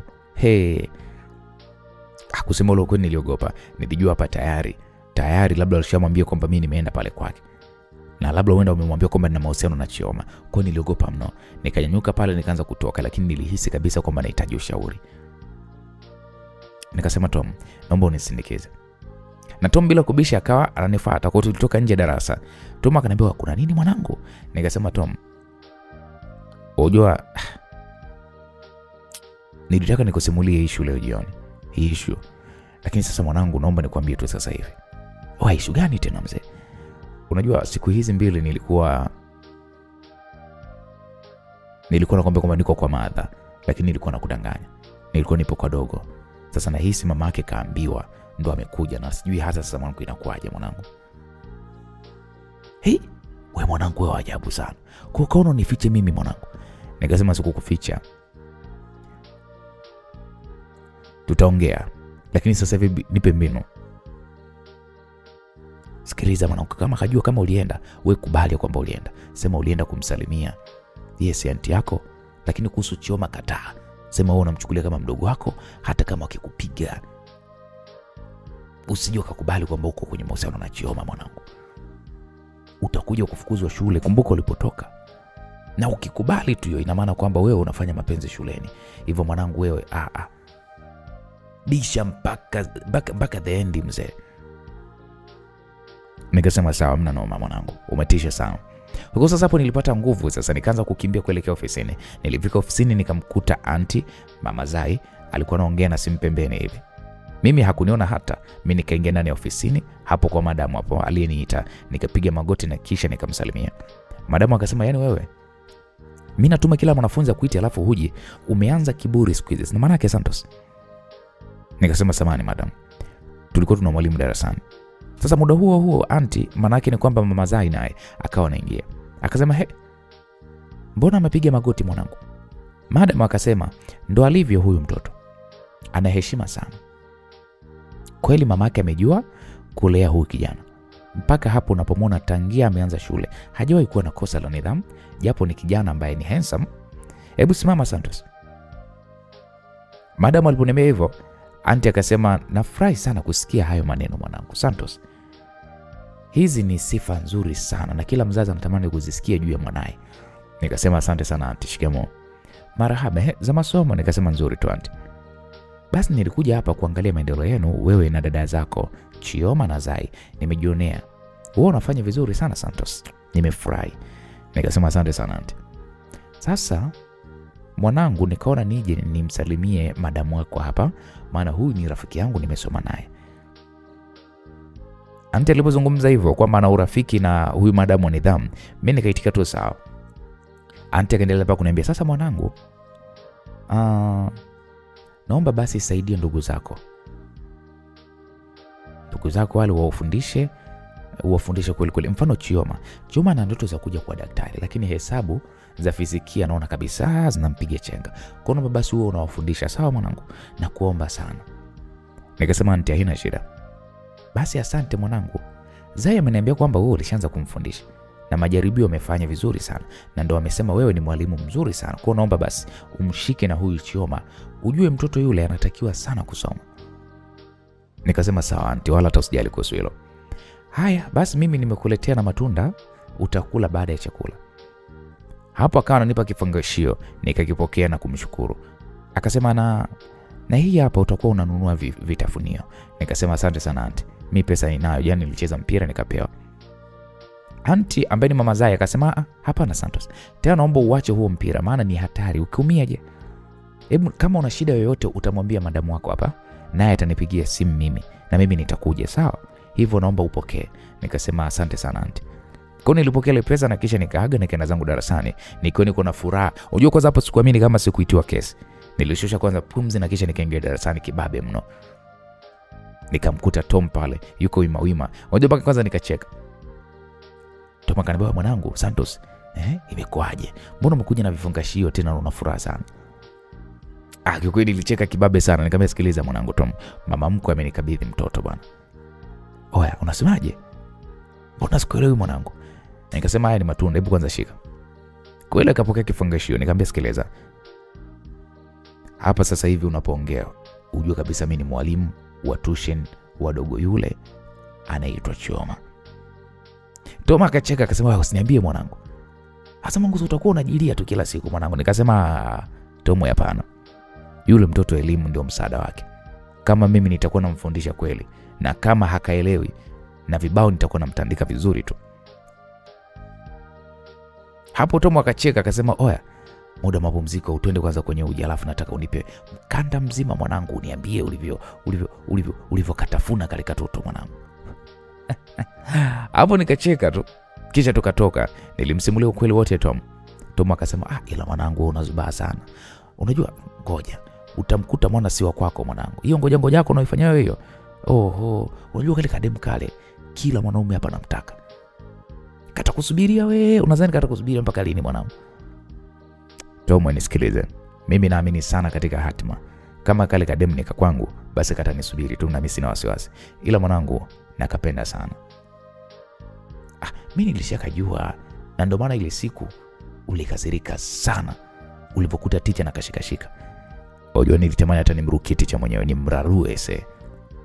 Kwa hivyo mimi na Tom tukacheka sana, na muda huo tulikuwa tumeshafika kwenye uji. Kwa tukakinga uji. Tulichukua uji na kisha tukaenda zetu kununua vitafunwa maana nina pesa na mwanangu Tom ananitoaga, basi na mimi nikamnunulia. Na mengine nikamwagiza rafiki yake na Serena apeleke maandazi kwa Serena ambaye ni mdogo wangu, na pesa nilitoa alikuwa amenipatia aunti ili Serena akampe mama imsaidie.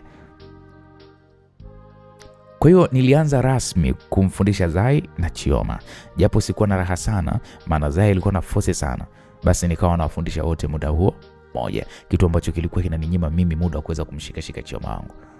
Chioma alikuwa anaendelea vizuri, basi nikawa nafurahi sana. Muda ulipita, mimi najibaiba na toroka naenda mitaa ya kina Chioma, basi na mbusu na piga naye sana story, huku hata urafiki wa wanafunzi wa kike nikawa nimepunguza kabisa. Penzi lilinoga, penzi lilikolea, huku tunasoma na Chioma wangu. Kila siku nilikuwa namuona mpya, mtoto ananipenda, ananiheshimu sana, anajiiba, ananiletea vyakula, basi mambo nafurahi vibaya mno.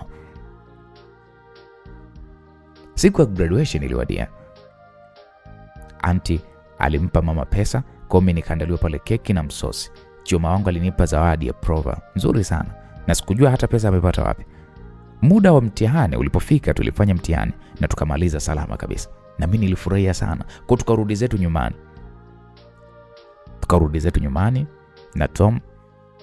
Mama alitupokea kwa shangwe huku akisema kwamba anafurahia sana tumesoma bila kuwa na matatizo shuleni. Maisha yalianza kama wana kijiji sasa.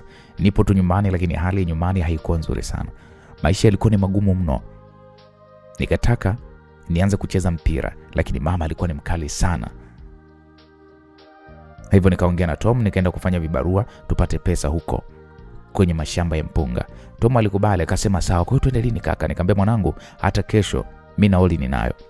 Sasa mwanangu unataka uende huko? Shem vipi umemwaga? Nikasema nitamwambia tu, hana shida yule.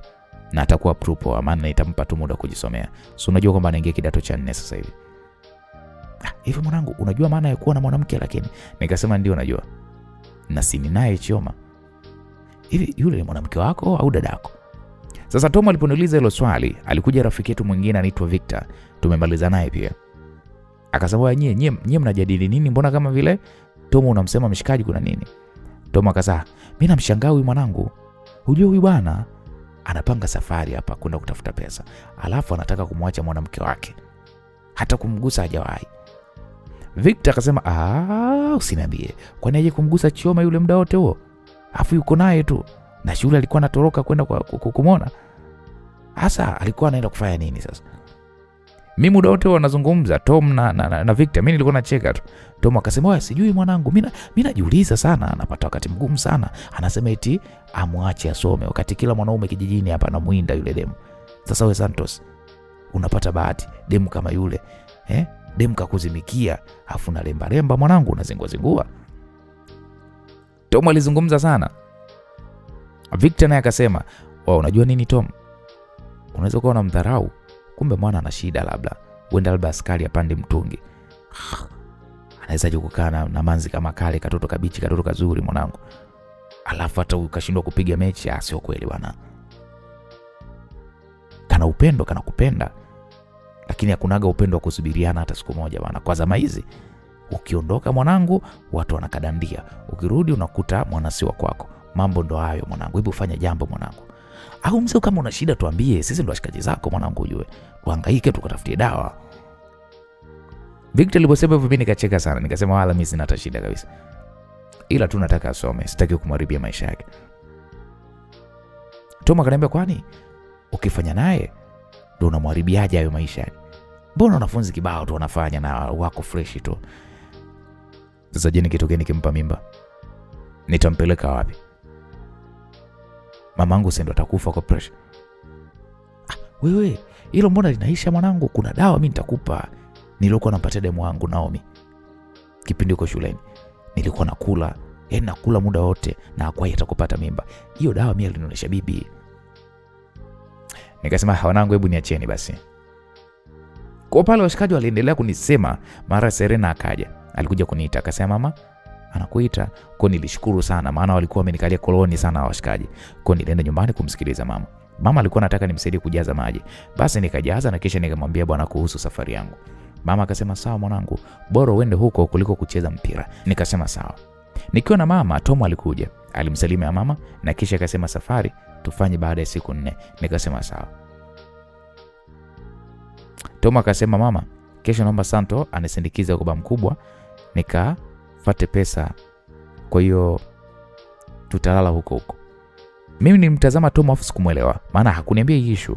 Mama akasema sawa haina shida nyie tena. Basi tukacheka pale na kweli Tom akaaga nikamsindikiza. Jana nikamuuliza kuhusu huo uongo wake. Tom akasema bwana utanisindikiza mahali. Wewe jiandae bwana mida ya saa 6 hivi. Nikasema okay poa. Lakini naomba vaa vizuri mwanangu. Vaa nguo ya ndani safi. Mimi nikacheka nikamwambia nguo ya ndani ya nini sasa? Tunapanda pikipiki mwanangu, sitaki t-shirt ipande afu watu waone kwa maajabu. Nikacheka sana. Basi tuliachana pale mimi nikarudi nyumbani. Nilijiandaa kweli na hiyo safari na siku iliyofuata Tom alinifuata. Alikuwa na pikipiki. Yeye kwao walikuwaga wanazo kidogo. Basi nikapanda, alinipeleka kijiji cha pili kwenye nyumba fulani hivi ndogo tu hivi. Ila ni nzuri. Nikamwambia wewe kwani huku ndiko kwa babako mkubwa? Tom anamwambia wewe tulia dogo.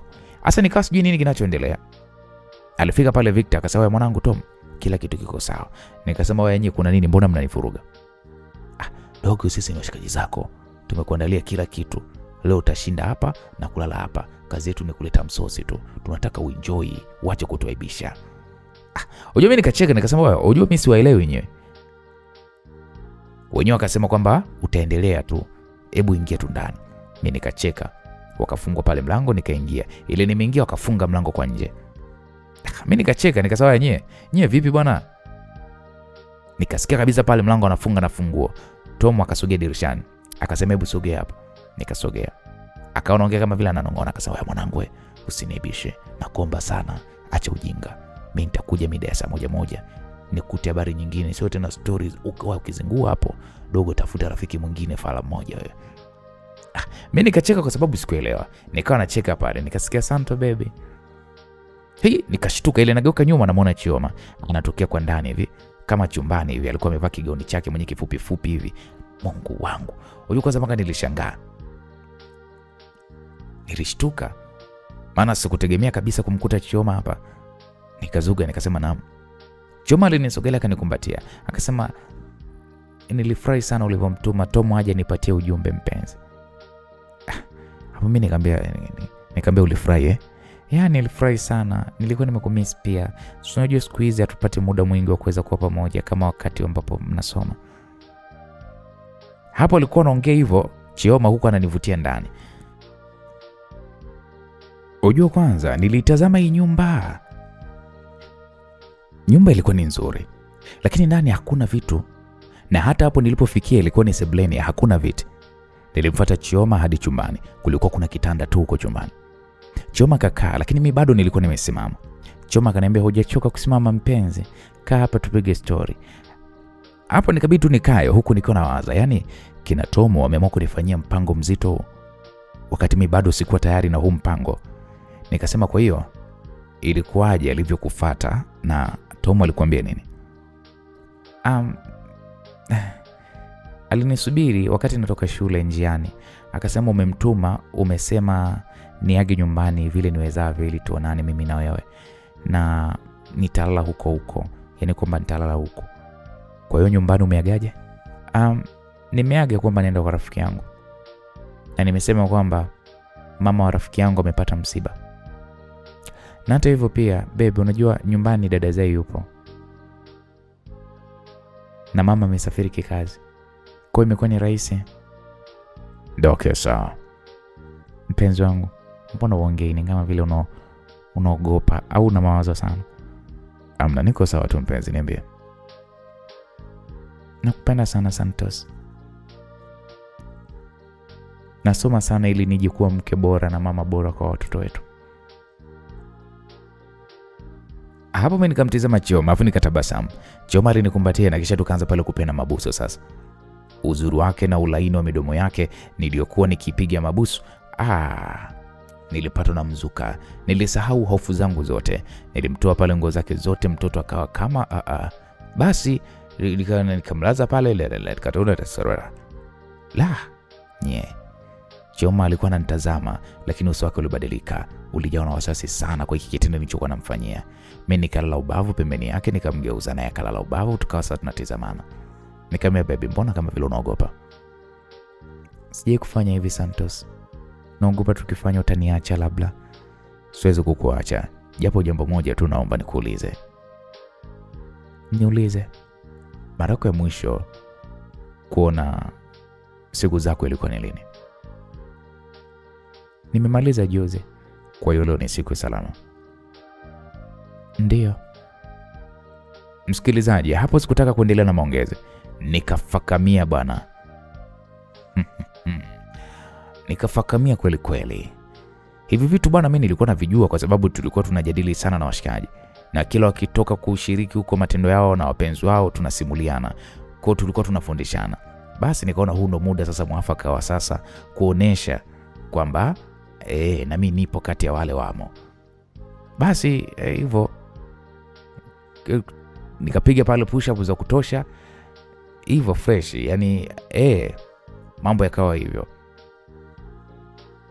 Nikasema, Chioma, nakupenda sana Chioma. Wewe ni mzuri sana. Una ladha peke yako. Chioma sasa kwa sauti ikitetemesha akasema, nakupenda sana Santos wangu. Wewe ndo mwana wangu wa kwanza. Naomba usije kuniacha. Nikasema hata usiongee hivyo sababu mimi kukuacha wewe labda nife Chioma. Siwezi, ni kwa sababu nakupenda sana. Basi tulipeana pale mabusu. Mimi bana, askari akawa amesimama tena, lakini Chioma akaomba tukaoge. Kulikuwa kuna choo umomo.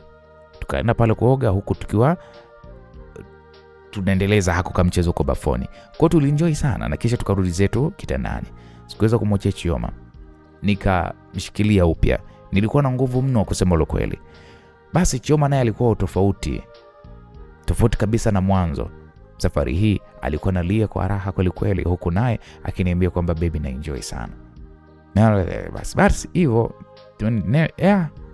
Sasa baada ya hili jambo tuliona mtu anagonga sana dirishani. Huko anaita, "We Santos." Mimi nikatika, "Oya, wa msosi nimewaletea wanangu kama ulivyoniagiza." Nikasema okay sawa, nakuja hapo. Hapo ndo nikashuka sasa kutoka kwa Chioma. Nikavaa suruali, nikatoka hadi mlangoni, nikafungua pale. Tom aliniangalia akasema, "Oya, safi kijana wangu."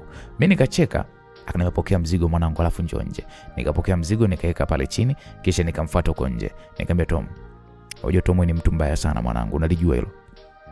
Tom akasema, "Oya, mimi wewe tena mwanangu, ni ile kufanyia kile ambacho unatakiwa uweze kukifanya. Sasa hivi unatoka na jasho mwanangu. Unakamua mtoto analia vile mbaya, alafu unaniambia mimi mbaya ndugu yangu." Sema nini mwanangu? Safi sana. Kwa kelele zile za shemeji, inaonesha mwanangu hujaremba. Safi, umetuwakilisha vyema. Mimi nikacheka sana, nikamwambia mwanangu, "Mbona uko kuniambia kwamba hizi mambo zinakuwa gaziko tamu hivi? Yaani sitamani hata kumwachia mtoto. Na leo mbona atakoma?" Basi tukawa tunacheka pale. Na Tom alicheka sana, akasema, "Oya, sasa unafikiri kwa nini watu mwanangu wanauana? Kisa wanawake. Dogo watu wanapigana shaba mwanangu kisa mwanamke. Mwanamke kitu kingine bro. Mungu alipoumba hiki, acha kaka. Kama kibuyu cha asali kisichoisha utamu wake." Nikamwambia, "Sikiliza mwanangu Tom, huyu mtoto bwana noma sana mzee. Sitamani wewe nielewe hivyo." Tom akasema, "Ushaijua nini sasa hivi mpuzi wewe? Unataka kila muda angalia. Sijui kama muiza mtoto wa watu bwana. Anatakiwa rudi kwao huyo, na kiumia huyo ataka itoka balaa mzee. Hakikisha bwana hivyo bwana." Kwa hivyo stories zikawa hizo za ujinga. Nikasema mwanangu limeisha hilo, hata usiwaze. Tom akapanda zake pikipiki akaondoka, huko anacheka kweli kweli. Mimi nikafunga mlango nikaingia ndani na chakula. Tom alileta pale chips na mishikaki na wali, nyama, soda nini na maji makubwa. Hapo hata mimi sijachangia. Basi Chioma alikula pale chips, mia wali. Niliula kwa sababu nilikuwa na njaa vibaya mno. Na baada ya kula tukarudi kitandani. Niliendelea kuenjoy na yeye akawa anaenjoy pia, kwa tulienjoyana. Tulilala tukiwa tumekumbatiana mpaka asubuhi, ndo tukaamka tukaokoka na kisha tukarudi. Basi mambo yani siku hiyo mechi ilikuwa hivyo tu. Michezo ilikuwa ni hiyo. Nilikuja kumwachia majira ya saa 10 za jioni. Wote tuko hoi. Kaoga pale na kuvaa. Chioma akafua pale mashuka ya watu, na mimi nilizidi kumpenda huyo binti. Sikuamini na uzuri wake bado alikuwa ni mwali, hajawahi kabisa kuguswa. Na nikawa nimejawa na furaha mno, maana ndo mimi mwanamke wangu wa kwanza siku zote za maisha yangu, kwa maana hiyo kwamba nitamkumbuka. Na hata yeye pia mimi ni mwanaume wake wa kwanza. It means kwamba atanikumbuka sana mimi. Basi akamaliza pale kufua kanika nje, na kisha tukaendelea tu kukaa nje kwenye ngazi tukiwa tunamsubiri Tom. Sasa muda huo ndo nikaona sasa ni mwage baby kuhusu kwenda kutafuta pesa. Chioma alishtuka kusikia hivyo. Akasema, "Kwa hiyo unaniacha baby jamani? Mimi nitaishije?" Nikamsikiliza, "Baby, sikuachi. Naenda kutafuta pesa. Si unaona hali ya maisha. Na pia nitakuwa nakuja kukuona weekend baby wangu." "Kweli?" Nikamwambia, "Ndio." "Au kama vipi? Nikiweka tu mambo sawa, utakuwa naona kuja baby. Unadanganya home unakuja. Nakupenda sana Chioma. Naumia kwamba nitakuwa sikuoni vile ambavyo nitakavyo, lakini hata kukutunza wewe nahitaji pesa baby. Ni kwa muda tu kisha mimi nitarudi." Sawa, ila usijoka nisaliti huko." Nikamwambia, "Chioma, hebu nisikilize mimi. Mimi ni mwanaume wa binti mmoja tu ambaye ni wewe. Naomba uniamini. Na wewe Chioma usijoka nisaliti au ukawa na mazoea na mwanaume yeyote. Mimi nikijua nitakuua. Nadhani unanifahamu vizuri sana." "Siwezi kufanya hivyo baby, mimi ni mwanamke wa mwanaume mmoja tu ambaye ndio wewe wa kwanza na wewe ndio wa mwisho. Yaani Santos, nakuahidi siji kumjua mwanaume mwingine zaidi yako mpaka nakufa, kwa sababu nakupenda sana." Naam. Basi tulipomaliza tulivaa vizuri na kisha tukatoka nje. Tukakutana na Tom, alikuwa amekaa kwenye ngazi. Basi Chioma kiukweli aliona aibu, alijificha nyuma yangu. Tom akasema, "Shem, pole na kazi." Chioma alicheka huku akiwa ananikumbatia. Tom akasema haya twendeni basi. Nikasema okay sawa. Tuliondoka pale, tulipakizana wote kwenye pikipiki ya Tom, huku nikiwa nimemkamatia Chioma wangu mpaka kijijini kwetu. Tulishuka mbali kidogo ili watu wasije wakatuchora. Nikamkumbatia Chioma. Nikamwambia nitakuona kesho. Kaliondoka zake huku kakiwa kanatazama, lakini bado sikuamini kama nimekazagamua haka katoto karembo nye. Katoto ni karembo kijiji kizima. Tom akasema mwanangu, umetisha. Oya, mpaka kaishiwa nguvu. Hivi. Haka katoto hata aibu akana. Mnakumbatiana tu hadharani. Nikasema sikiliza Tom. Mimi kusema ule kweli nampenda sana Chioma wangu. Lazima. Si ndo umekazindua, wewe unaachaje? Basi kweli tukacheka sana huko tukiwa tunaondoka. Siku iliyofuata, usiku nilimfuata Chioma kwao. Lengo lilikuwa ni kumsalimia. Kwa nilisimama mahali, nikamtuma mtoto akamuita kiwiziwizi Chioma. Na Chioma kweli alikuja. Baada ya story nikamwaga na baada ya saa 3 za usiku nilimsindikiza kwao na mimi nikaenda nyumbani.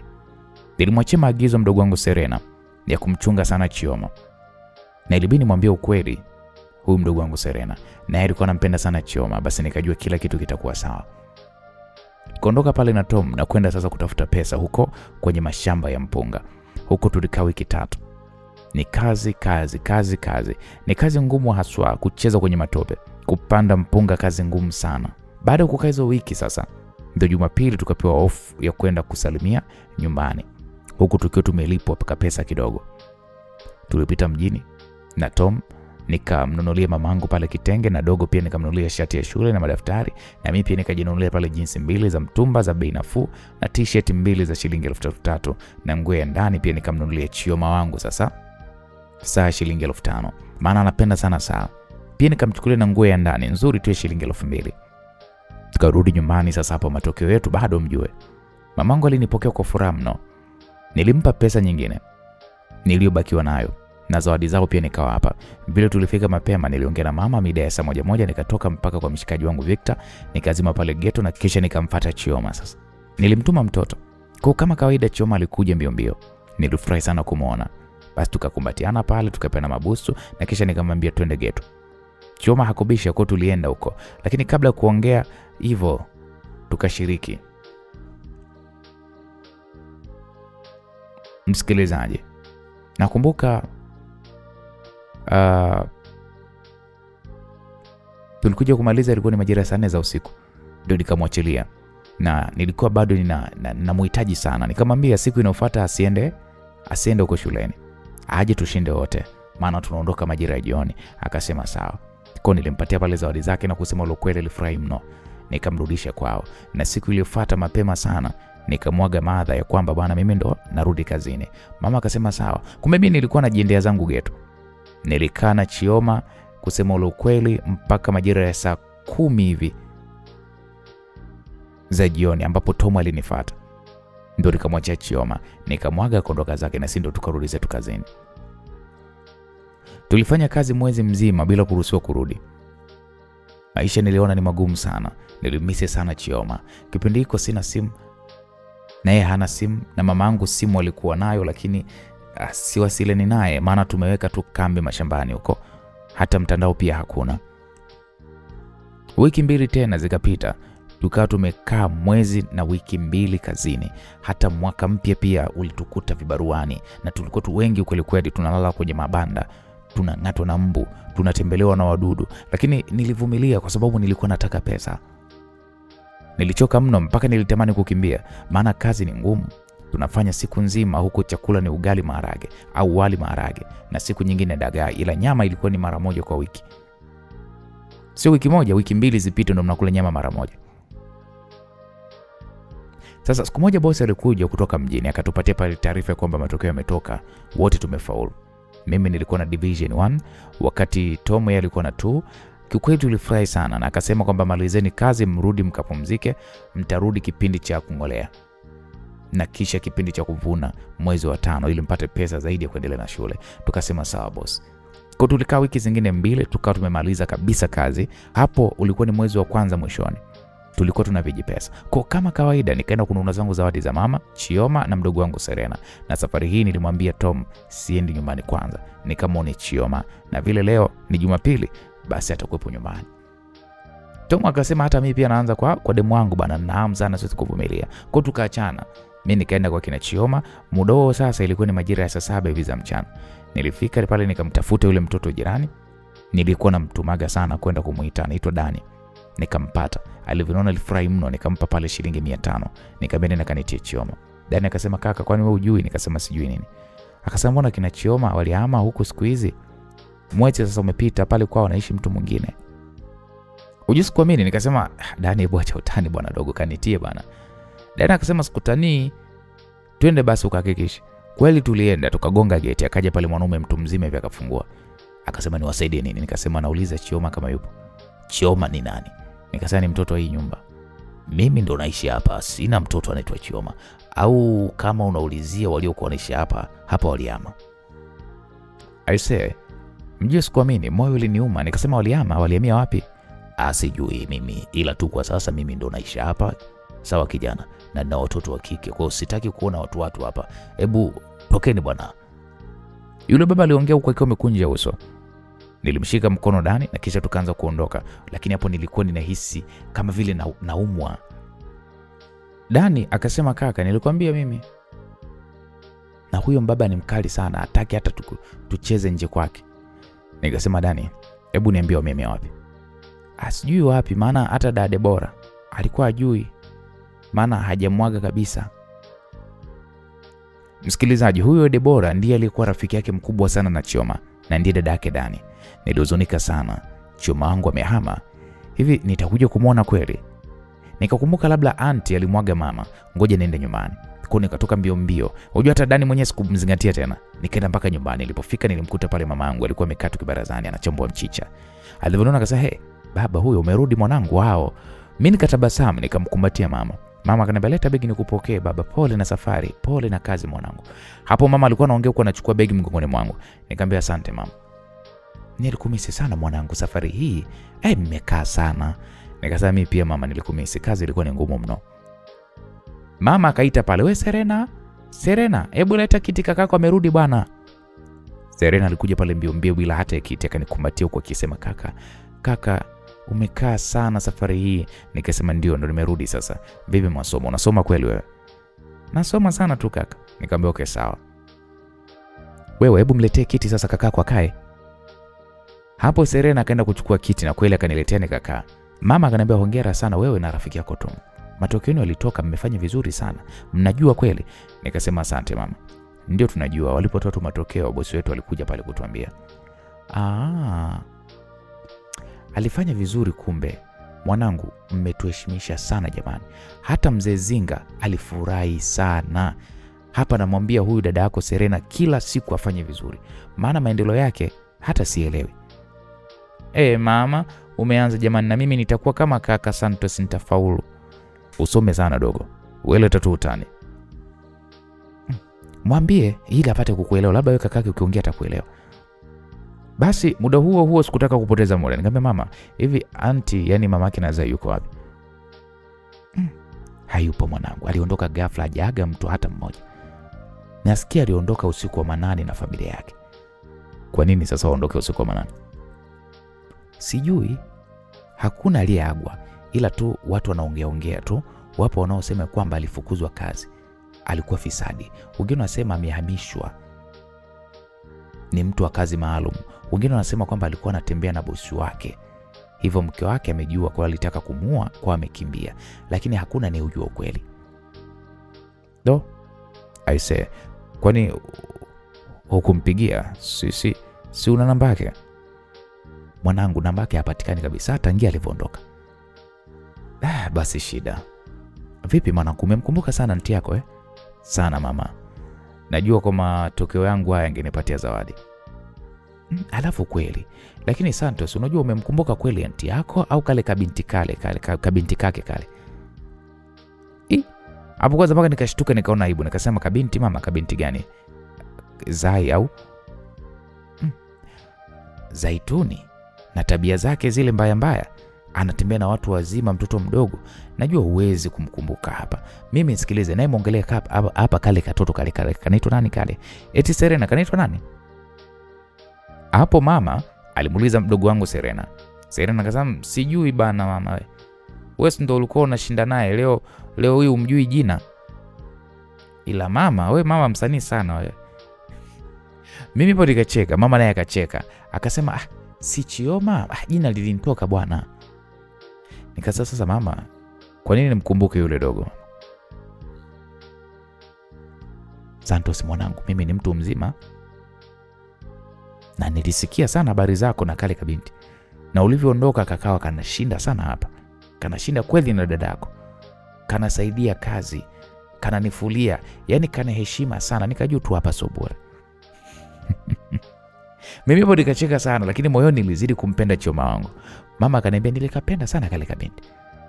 Nikakauliza historia yake mwanangu. Ni ya kusikitisha sana, lakini hapo tu kanaishi. Kiukweli hapo mimi nilizidi kummisi sana Chioma wangu. Nikasema ndio hivyo mama, hayupo tena na sijui wapi alipo. Mwanangu, Mungu ana njia nyingi sana. Ipo siku utamuona. Yaani kweli mama. Basi tuliongeongea, lakini mimi sikuwa na raha hata kidogo. Akili haikuwepo hapo. Nilikuwa na mwaza sana Chioma wangu. Niliumia kutokumuona tena. Nilivyoona mawazo yananizidi, nikamwambia mama, ngoja mimi nikapumzike kidogo. Unajua mama, kule tulikotoka tulikuwa tunalala kwenye mkeka. Pole mwanangu, kapumzike. Basi chumbani kwako ukenda huko kalale, ukiamka utakuta chakula tayari. Nikasema sawa mama, asante sana. Kwa nini ninyanyuka na kwenda chumbani kwangu? Nilijilaza kitandani huku nikiwa nina mawazo sana. Nilifungua pale vitu vyangu, nilipokuwa nimevificha, nikaona picha za mimi na Chioma wangu ambazo tulikuwa tunapiga. Mara nimemkumbatia, nyingine kanikalia, nyingine nambusu, nyingine nimembeba, na zingine za siku ya graduation yangu nikiwa naye. Yaani unajua nilizidi kuumia kila ninapokumbuka hizo moment. Nikajisemea nitakutafuta tu popote Chioma wangu, na nitakusubiri. Naomba na wewe nisubiri mpenzi. Kiukweli niliumia mno kumkosa Chioma, na niliwaza mpaka mwisho siku nikaja nikapitwa na usingizi. Lakini nikaja kushtuka baada ya muda kidogo. Na hapo nilikuja kushtuka mara baada ya kusikia, Debora, umekuja kwetu leo, karibu.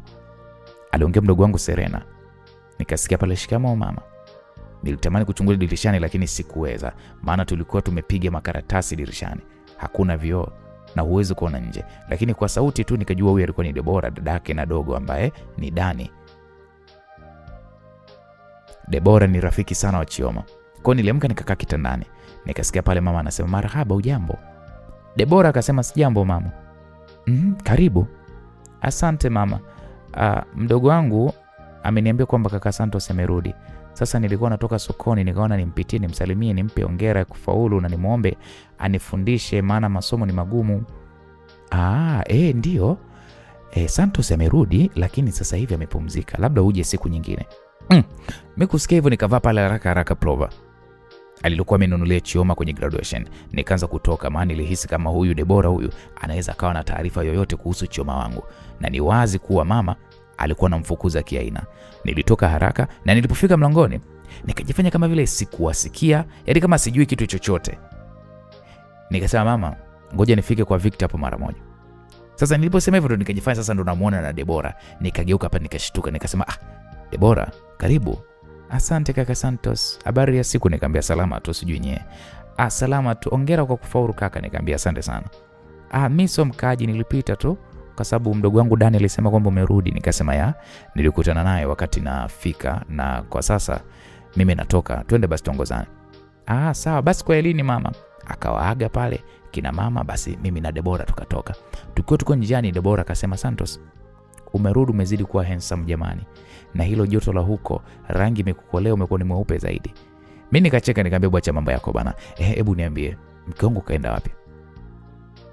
Mke wako gani? Nikasema wewe unajifanya umjui. Debora, vipi bwana? Mimi nazunguzia Chioma. Hapo Debora kabinua midomo yake. Ni kama vile akupenda hii story. Akaniambia, kumbe ulishamuoa? Nikasema mimi ni mume wake. Kwa nini hajakwambia kwani? Nicheke mie, alafu nifumbe mdomo wangu. Nisije kuonekana mimi kijini mkatakamba bure. Nikamwona unamaanisha nini Debora kusema hivyo? Bwana, mimi nataka kuwahi nyumbani. Kuhusu huyo mkeo mimi sina ninachokijua, maana Hakutakaga kuaga, aliondoka zake tu. Hata wewe pia naona hakuona umuhimu wako wa kukuaga.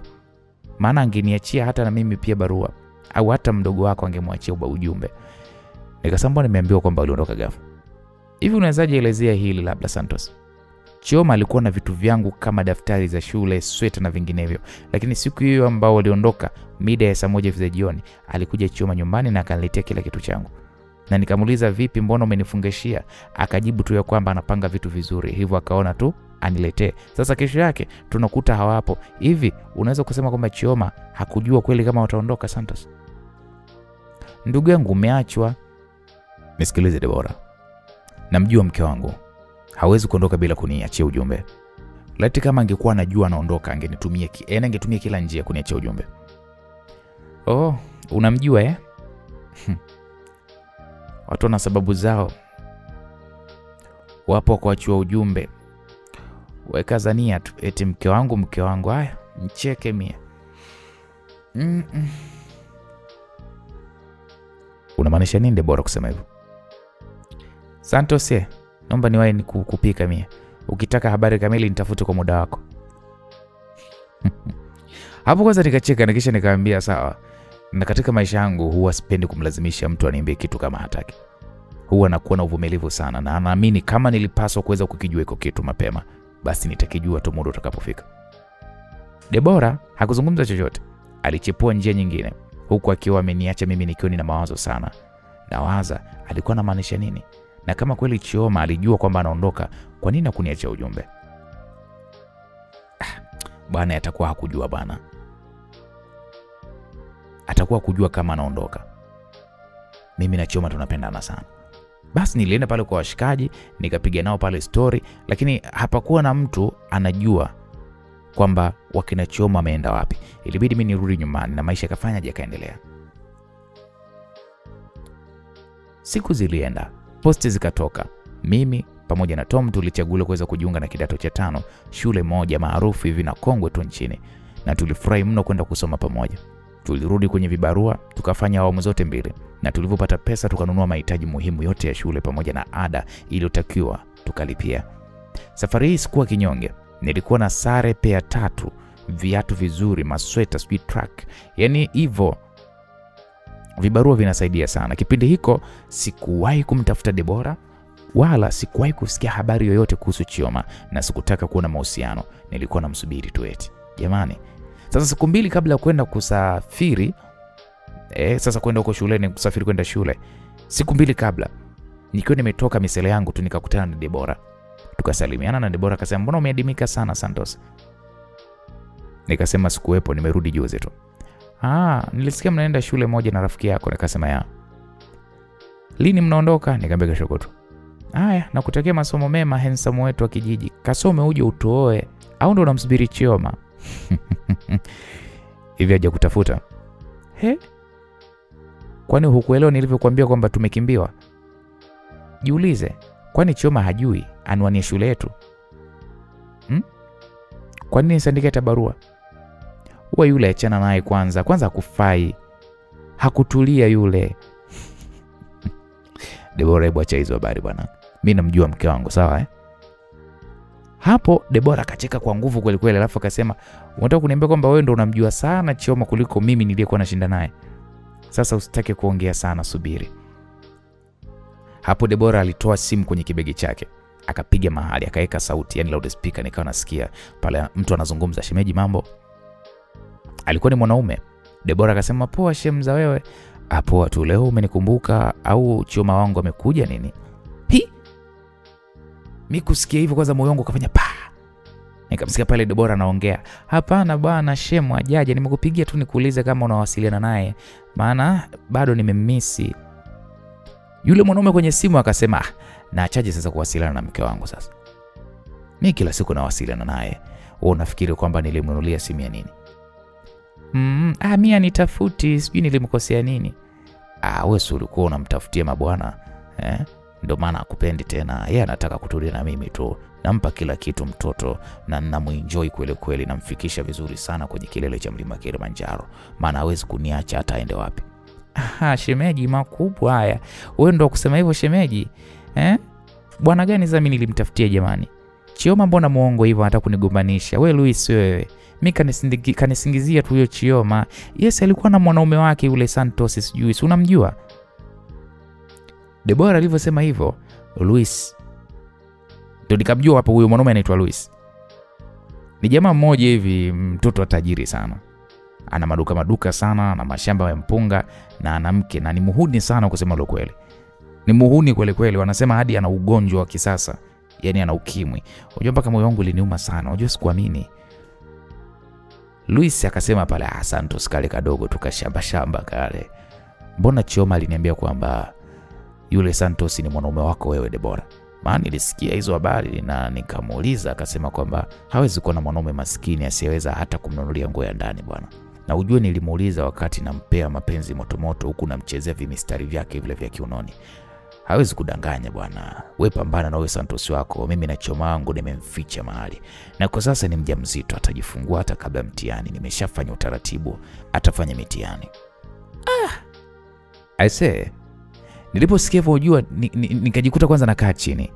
Chioma ni kweli ana vijimistari kwenye kiuno. Huyu Luis anavijua. Ina maana kwamba ni kweli haya yote. Na huyu Luis wanasema ni mgonjwa, yani ameathirika. Sasa kama alikuwa anatoka na Chioma na hautumii kinga, na Chioma anatoka na mimi, afya yangu mimi ikoje? Nikasema tu pale, Mungu wangu. Bwana, mzigo mtamu kweli unaitwa Chioma kutoka kwake mwandishi Lisa Mwala. Bwana, mtaniwia radhi, sehemu za mapenzi ninazicancel kwa sababu YouTube sasa hivi wana taratibu zao na sheria zao, na wako makini mno.